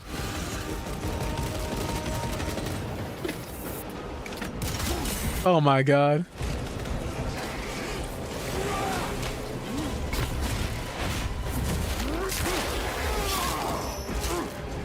Gotcha.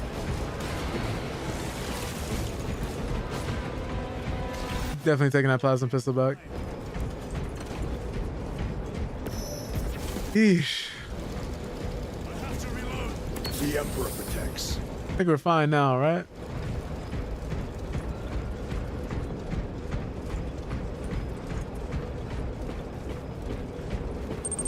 Munitions secured. Game looks like Gears of War. A lot of people are saying that, yeah. Gears of War without the cover system. What up, Easy? Hope you're doing well. Really appreciate you popping in. Then again, like, there aren't a lot of games that have, like, super muscular, powered up soldiers in a gritty, dark environment like this fighting against, what is it, mortal horrors behind your mortal comprehension? What is it, horrors beyond your mortal comprehension. There it is. I had to realize how words worked.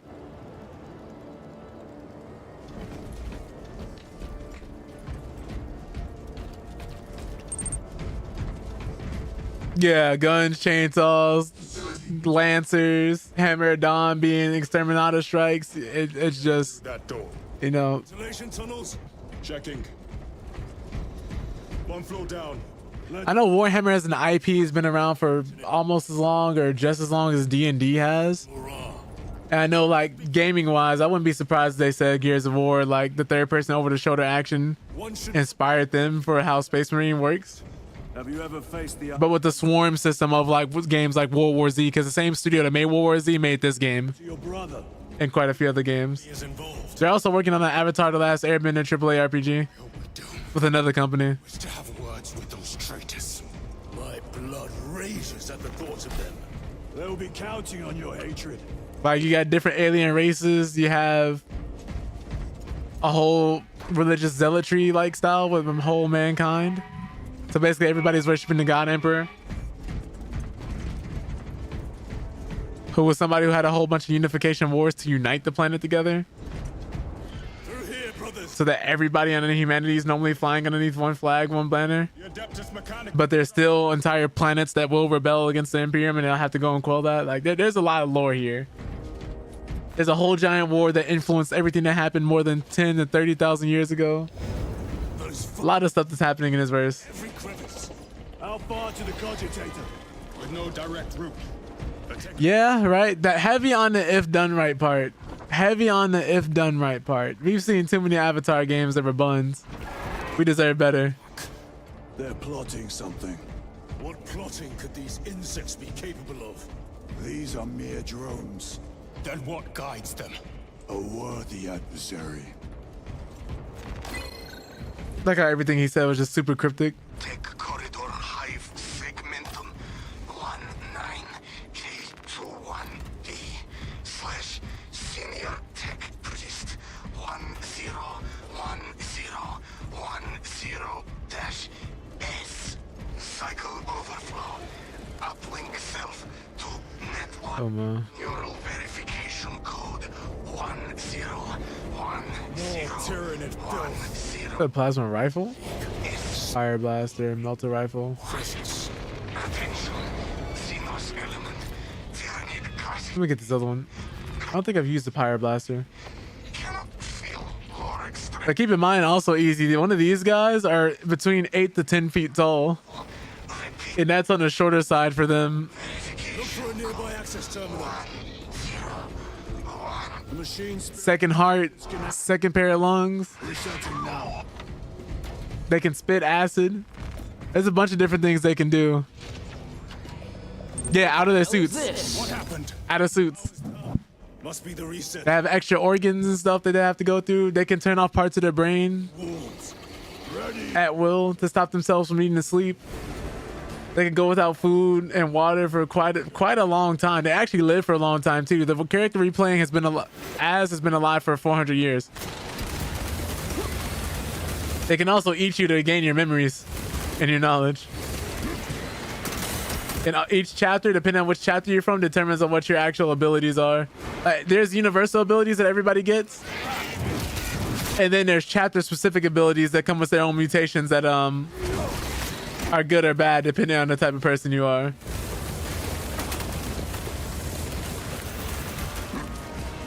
There's an entire chapter of Space Marines that were made particularly to kill other Space Marines.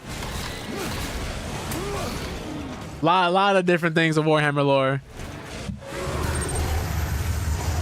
In the armor, it's even worse because everything they have powering them and working with them.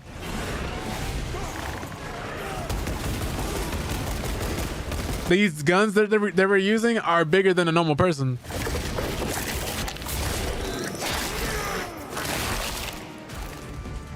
Not so clever now. Swapping magazines. Power's back.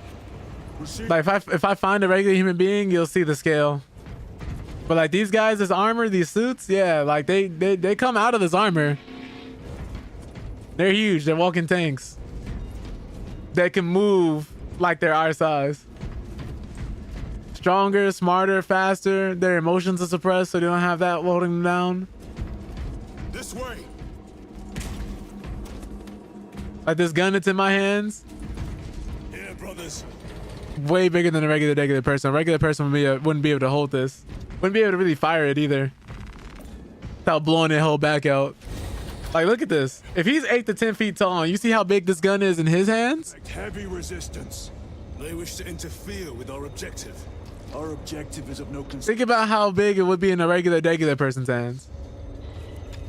Even this pistol. It's crazy.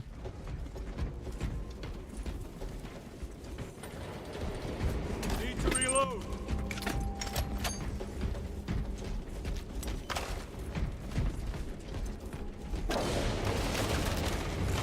Not even to mention the monsters and everything they gotta fight.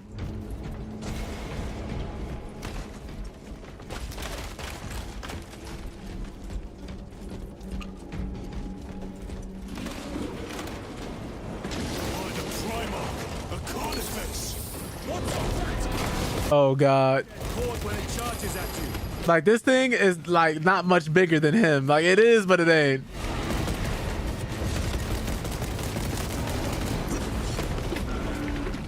Like if any of us were to see something like this, we'd be dead.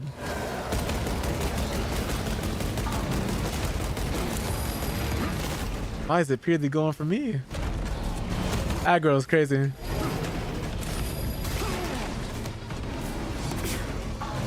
Thought I got out of the way of that.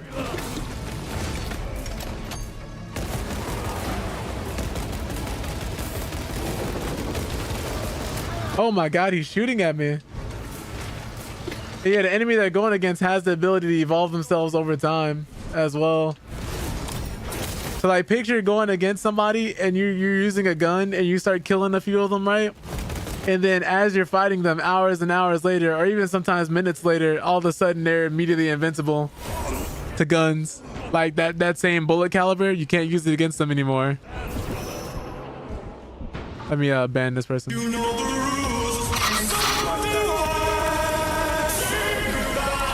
Oh my goodness.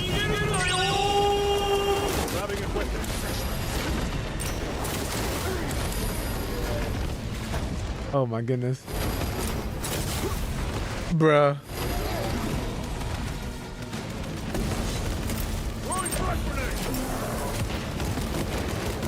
It's not worth it. I'm reviving myself this time.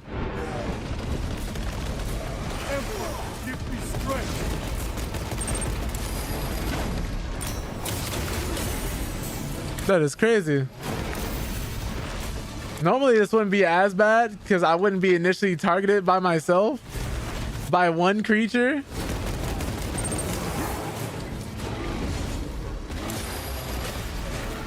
Because man, normally I'd be playing with 2 other people. It wouldn't be as bad. This thing is exclusively focusing me because I'm the only player here. Makes this boss fight a little annoying. Yeah.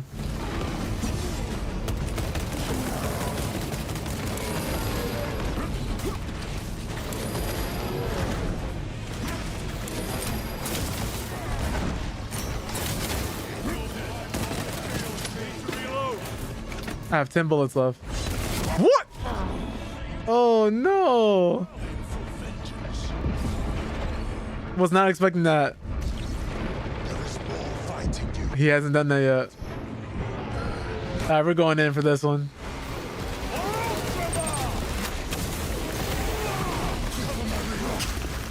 I'm surprised they got the revive.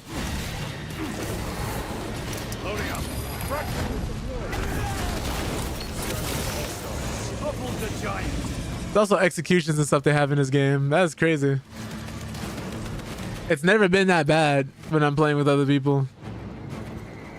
But man, yeah, they can dodge, they can move, they can do quite a lot.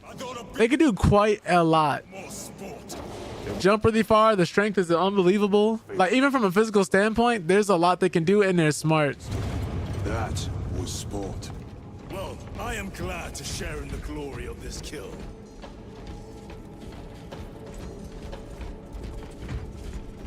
I need some ammo. Munitions secured. There are certain chapters of them that if you do see a certain type of space marine, they will outright kill you. Because either you're not supposed to know they exist, or they're a traitor legion who do not mess with the rest of humanity. Restocking. You will not survive.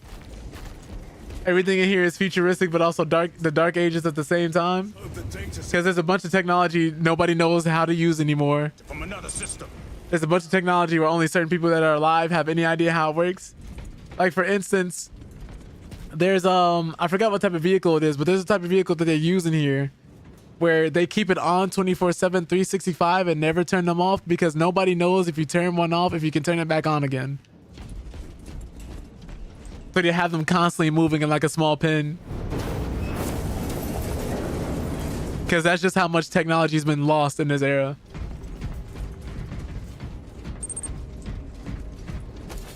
Like, everybody's evil. There's no peace. There's only war. You got the Imperium of Man, which is the majority of humanity. But the Imperium of Man is so large that there are planets and people who will go hundreds of years without seeing anybody from the main force. So they're susceptible to chaos, alien invasions, but also they could just outright stop supporting the rest of the Imperium. So hundreds of years later, the Imperium will randomly show up one day and have to reconquer the planet. Like, it's insane. Like, there's not just other humans to watch out for. There's these forces we're fighting now called the Tyranids. Hey, yo. Waste of human life. It does What is happening? The Adeptus Mechanicus so willingly make monsters of themselves. So these are people part of the Adeptus Mechanicus. They're essentially a sub-faction of the Imperium Men, where they have their own government, their own planet, and they believe in the Omnissiah, which is basically a machine god, which is a big no-no in this time. But since they make everybody's weapons, the armor we're wearing, the vehicles, everything that we use, the Imperium will not survive a civil war with them.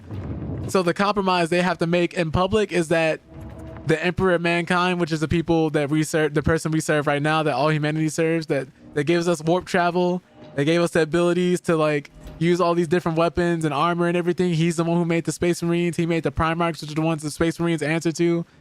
Like, this Imperium would not be what it is without him. He's essentially stuck on a golden throne where people have to feed him 1,000 souls a day of people with telekinetic powers to keep warp travel and to keep the forces of chaos at bay. Stuff like that. But these guys basically had to view him as a physical manifestation of their god, so that the humanity doesn't fall into a civil war that they wouldn't recover from. There's a different race like the Tyranids. If you remember Halo, if you know what the Flood were like, they're basically like kind of like this universe's version of the Flood, but a lot stronger and a lot deadlier. It's debatable. Some people say the Flood is stronger. Some people say the Tyranids are stronger. They're controlled by one unique hive mind. I don't know if there's multiple, but they can evolve and adapt to basically anything. Like, there's gods in this universe, and a chaos god of like death, decay, poison, sickness, disease. He kept making diseases for them to try and wipe them out, and they kept adapting to it. They kept literally evolving past it to the point where it just pissed them off. He just left them alone. There's a race called the Necrons, which are really futuristic and advanced and ahead of everybody else technologically in the galaxy. It could really easily conquer it. Just pathing. But there's so much infighting in every single faction that nobody can really like conquer everything for real, because there's so many different people who are vested in their own interests. Are they weak? No, not at all. Not at all. They're really strong. They're really strong. They're actually one of the strongest factions in the galaxy. But like I was saying, due to infighting and due to so many people betraying each other and working their own interests, it keeps everybody from like combining with each other. The Necrons killed their own gods. The Necrons had a war with gods and won, which they were losing at first, but then another faction known as the Catan, which was like another different form of gods, came in and basically was like, how it worked was that what I'm describing to you is the war in heaven. And that was a war that happened way before like 40K is as it is now, which laid the foundation and groundwork of how 40K could become what it is today. Like, the Necrons were from an original race called the Necrontyr, which are basically like the closest thing we have to like a futuristic Egypt. They're not human. They're a completely different race, but the easiest comparison would be to Egyptian lore, Egyptian mythology, the way their whole like hierarchical structure works and things of that nature. Really advanced, really smart group of people. Ready to deploy. It's just their sun caused them to keep getting so much radiation. They were essentially dying to cancer and other sicknesses based upon where they lived and where they were born, because the planet was too close to the sun. So like, as they evolved, as they moved out, as they got away from the planet, because you're like, oh, if they're so smart, why did they just stay there? It still stayed in their genetics. Maybe they're not involved. So instead of them living like 60, 70, 80, 90, 100 years old, people were dying more like their 30s, 40s, 50s, As I am taught if they were lucky. Codex Astartes. And with how advanced they were and how smart they were, they're like, man, we're making these advancements. We're doing so much technology-wise. We're doing everything in our power. We just can't figure out how to increase our lifespan. Then they ran into the old gods, and then they found out that the old gods basically had the secret and the key to immortality. They were doing everything, minding their own business, creating things. Everybody was vibing. Necrons are like, yo, can we get some of that? Like, you know, we're dying here. And the old gods are like, sorry, you know, man, you gotta figure that out for yourself. You know, we feel bad for you, but there's not really much we can do for you. So they got mad. They tried to start a fight. They lost. Then in comes the Catan. The Catan are like another ancient race, similar to the old gods, but different. They're a lot more horrible. They came in and was like, we can give you the secret. Yeah, I got you. One of them came in and he's known as a great deceiver to the Necrontyr. And he's like, yeah, you know, don't worry. Like, we'll help you fight the war and everything. You just got to make this agreement with me. Did that. Every single one of them lost their physical bodies and basically got put into a machine. Set him up. You already know. Hit him with the won't you shake a poor sinner's hand. Set him up. So they had the secret immortality, but you lost their bodies and basically got put into robots. They still had their leader, and some of them lost their consciousness to the point where they were just basically like automated shells. Picture your skin being itchy, but every time you scratch your arm, it's metallic. Open file Project Aurora. Picture you feeling the need to breathe, Open the file. but you aren't required to anymore. And if you forget how to breathe, you might drive yourself crazy, but you don't need oxygen. You're hungry, but there's nothing you can eat. You don't need to. Open file reconstruction. You're essentially immortal for better and for worse until someone destroys the machine. No. If you even realize that you're awake, because some of them, their consciousness, their souls did not transfer over properly. Mechanicus full. But you're strong. You're borderline indestructible. Current location. All that advanced technology you and your people have made will continue to advance now because no one's dying from the radiation anymore. But if you have the urge to cry, you can't. You have the urge to laugh, I mean, you kind of can. Your voice is now a voice box built into the modulator of the machine you're inhabiting. Beneath us. And that's essentially the Necrons. Like, they're bitter, they're old, they've been around for a long time. After they fought the war with their gods and their people, they essentially went to sleep for thousands and thousands and thousands of years, waiting for more life to come into the galaxy. So after beating the old gods and killing them, after realizing the Catan betrayed them and then breaking them into pieces because they couldn't outright kill them, there was a whole function where instead of like heaven and hell, like you do have chaos realms, you have something that's called the warp, which is essentially where all life in the galaxy goes after it dies. It's what people use for space travel. It's how people get around in the galaxy. Not everybody, but that's where a majority of like the crazy stuff is taking place. Anything closer to the supernatural, anything closer to the things like that nature. That's where the chaos gods reside. That's where everything happens. And shortly they came into existence after that war in heaven. So there's 4 chaos gods, technically 5, but 4 officially that we know of. One being Khorne, which if you ever hear it like blood for the blood god, skulls for the skull throne, in case you have no idea what any of this means, if you ever hear that chant, that's who they're referencing. He's essentially the god of like blood, war, fighting. Think of like Ares in DC, or Ares in just Greek mythology in general, except a lot more dramatic. Like, no matter whose blood you're spilling, it better be flowing. If there's wars going on, I'm getting stronger. There's people fighting, I benefit from that. The slightest conflict. If I have to manipulate stuff to get a full-fledged war going, I will do it. But he is also the most honorable of the chaos gods. He does not support backstabbing, he does not support treachery, he does not support deceit. One time when one of his own men tried to kill him, the only reason he got mad at him is because he did it when his back was turned. And then he beat the hell out of that man and sent him into a completely different dimension. And is making him pay for that. There's also Nurgle, who is death. Warhammer as an anime thoughts. It would be dope. It would be very dope. What's up, Reaper? How you doing? Appreciate you coming in. I'm just briefing easy about some of the lore about different chaos gods and everything. But we have animated shorts and some anime like art styles for Warhammer. So we're also getting it in the Love, Death, and Robots like show called I forgot what it's called, but it'll be on Amazon Prime. What was I saying? Then you have Nurgle. like, you know, think of like the nastiest gamer you know. That's Nurgle.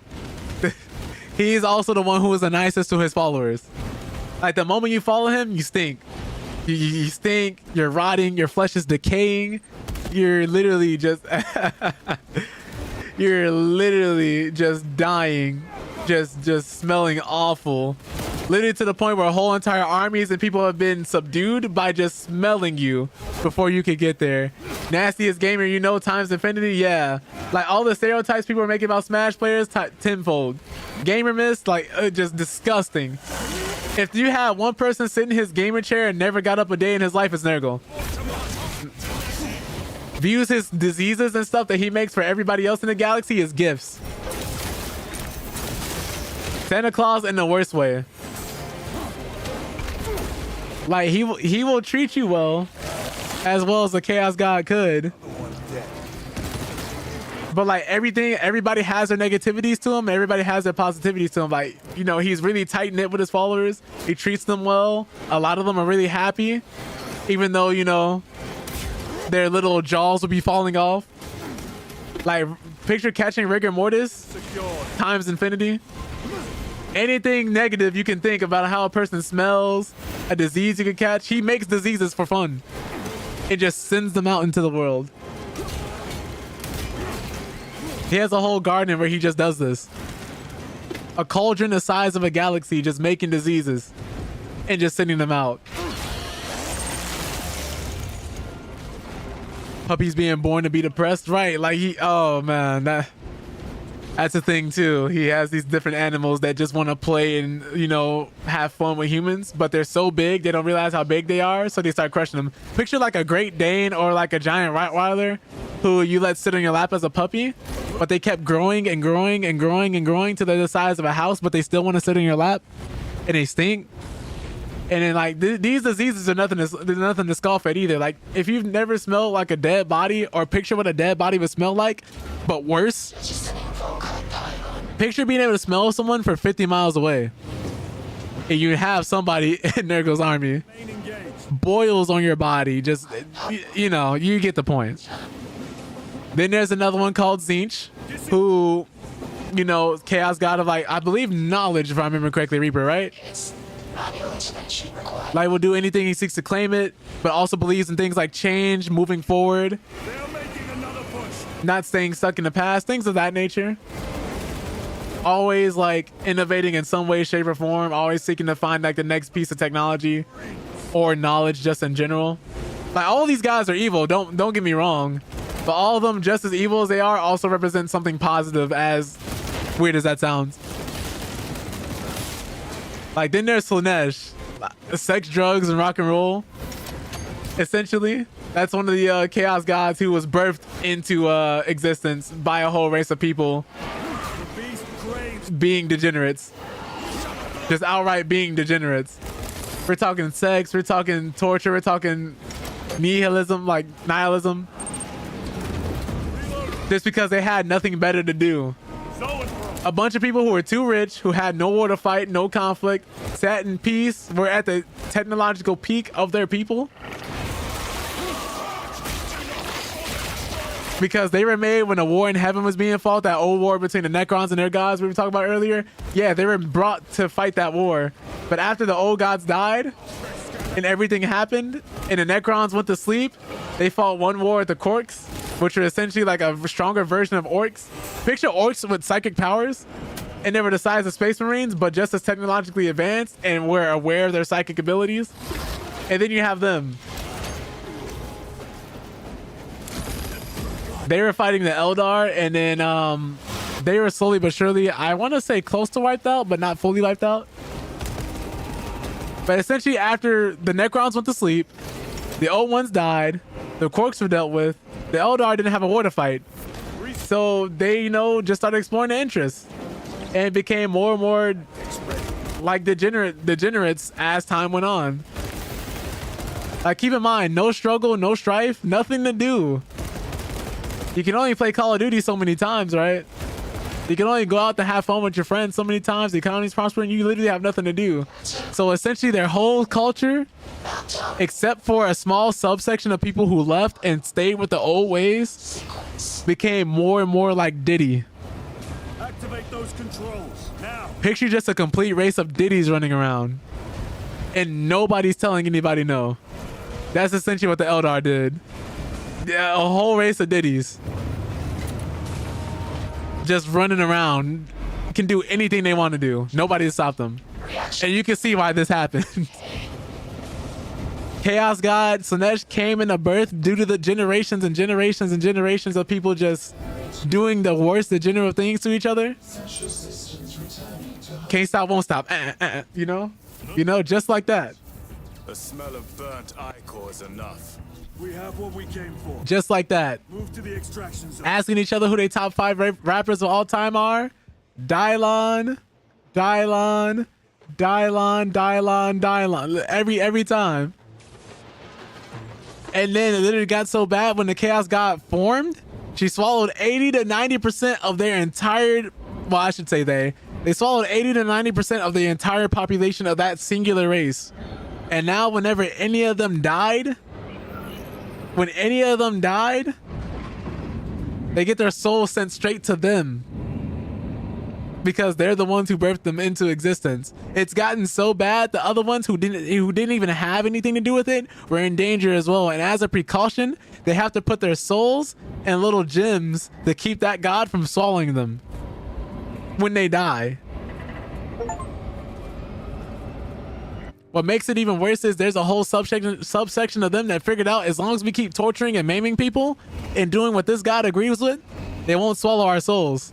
So now not only did you have a sub-faction of people who are just torturing, maiming, kidnapping people to keep them alive to put them through eternal agony, you have another faction in there who's just like minding their own business that had nothing to do with it, that disagreed with all that. But because they messed up, they now have to live on specialized worlds and make sure when they die, their souls are put into this gem and stored properly.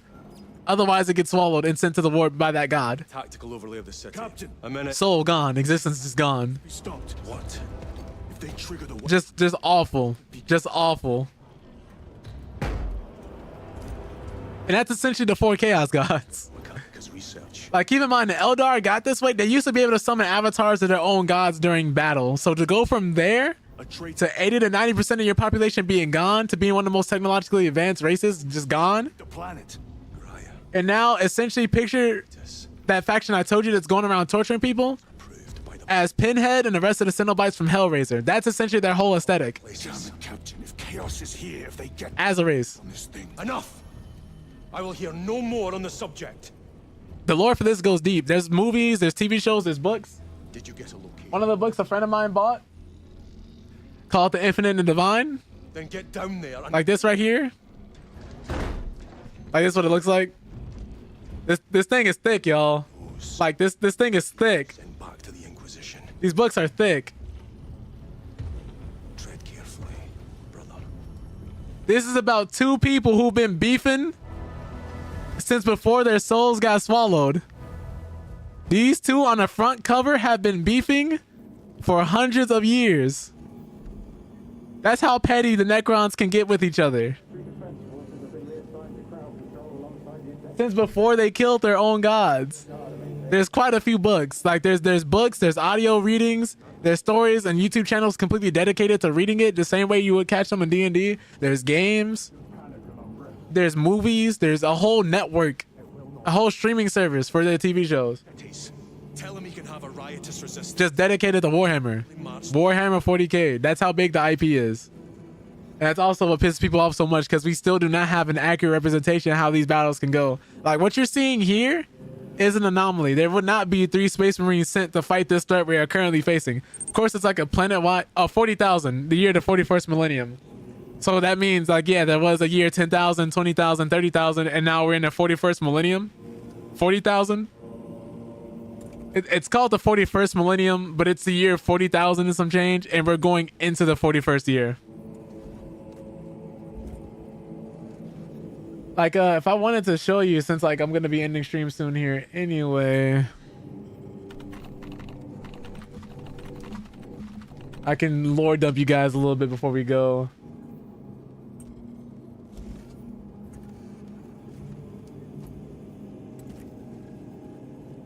And show you guys like how big these Space Marines actually are.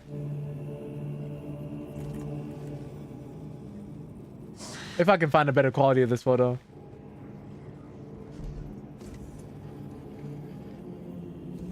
Oh my goodness. Okay, so this would be like a close thing to a size comparison. Like how big a normal regular person would be for a Space Marine. And the Space Marines aren't even the tallest ones. And like this comparison here, like the Space Marines, like the 10-meter tall Titans you would see in Attack on Titan, that's closer to that's closer to their height. A Space Marine's height. And then if you're wondering how big like the Space Marines and Emperor Mankind and everybody was.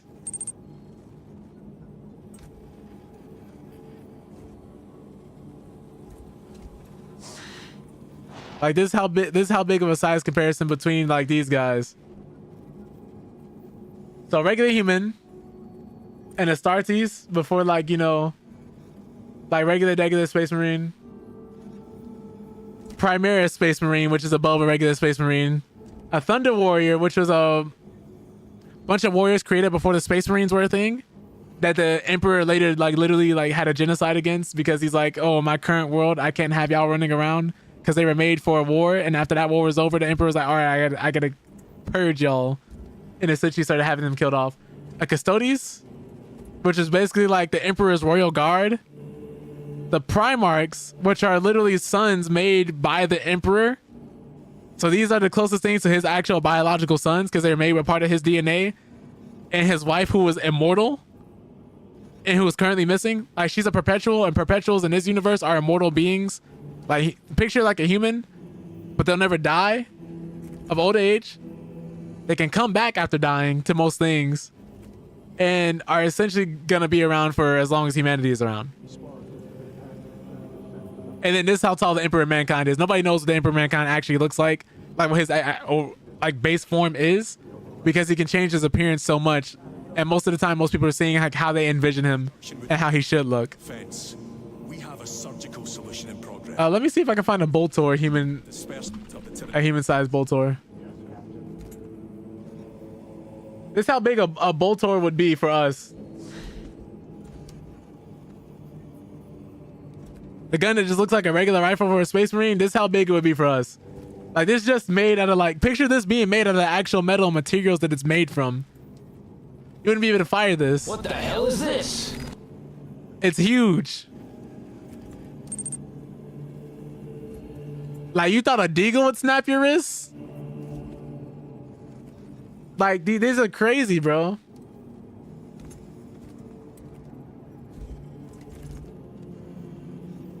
Yeah. Like it is insane the amount of like different things you get. I guess this is also another good picture to show you too. Like what a Space Marine would look like to a regular soldier today's age. Like these are all estimations, but a regular Space Marine, like regular run in the mill, is minimum 8 feet tall. And this is what it would look like if a regular soldier tried to hold one of their guns. Like, it's wild, man.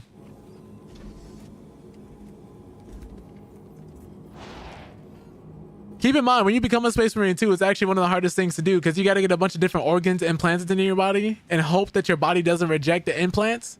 And then while you're going through the process of becoming a Space Marine, you still have trials and tribulations and people you have to fight. Like for the Space Wolves, which are a chapter of Space Marines that are the closest things to Vikings that we have, and like wolves, hence the name. They're the Space Marines that were made purely to kill other Space Marines that stepped out of line. So I think one of their processes, it's either their process or another chapter's, if I may be misremembering, but one of the people who were like going in there, who were trying to become one, what ended up happening was, as he's going through the implants, as he's going through the process, they basically stripped him naked or borderline naked, no weapons, no nothing, took him to the furthest part of the planet, dropped them off middle of winter. It basically said, your first thing is to make it back to us alive. Good luck. And left. Just dipped. Flew them all the way out, just dipped. No indication of where they came from besides, like, you know, you paying attention to where your surroundings are going. It was just like, all right, see you when we see you, if we see you. That's like the process to become a Space Marine is crazy. There's one part where for the Ultramarines, which is the chapter we're playing as now, one of the most successful chapters in like Warhammer history, have some of the most numbers. Really good at dealing with Tyranids because they're the first people who had contact with Tyranids, and even their process is extremely hard, extremely difficult. Like, it's not like where you got the, oh, you know, here's the Air Force, the Army, the Marines, you know, Special Forces, and everybody is like varying degrees of hard. Like, no. 300 people tried to get in this chapter, and keep in mind, you're going through this when you're 10 to 12 years old. You are starting this process when you're between 10 to 12 years old. 300 people attempted, only one person made it. Like, that's the type of logistics we're dealing with here. And it's always treated like a big celebration in most spots when they come to try and pick you up to recruit you. Sometimes you're taken from as young as a baby and you're raised around them, and then you go through the process if you survive. Sometimes you'll try and go through and you'll make it halfway or part way, and then your body will reject the implants, meaning you can't become a full-fledged Space Marine, but you can stay as like a hybrid somewhere between a regular human and halfway between a Space Marine. So that's the thing. You can still serve and still try to do things that you can do, but you just won't be with them. And then there's also other things that go along with that. But yeah, like it's hard, man. It's rough. But that's just some of the stuff I wanted to talk to y'all about like Warhammer. I need to get out of here before I end up lore dumping you guys for an hour. But I just really get excited about the verse. It's extensive. The lore is deep. There's always something to learn. And there's always some new story coming out. Always love the lore dump. Gotcha. Oh, easy. I don't think you've seen this yet. I actually do have a new outro and stuff too, if you like to stick around for the raid or just to see that. Let me see something here. I actually adjust my OBS settings.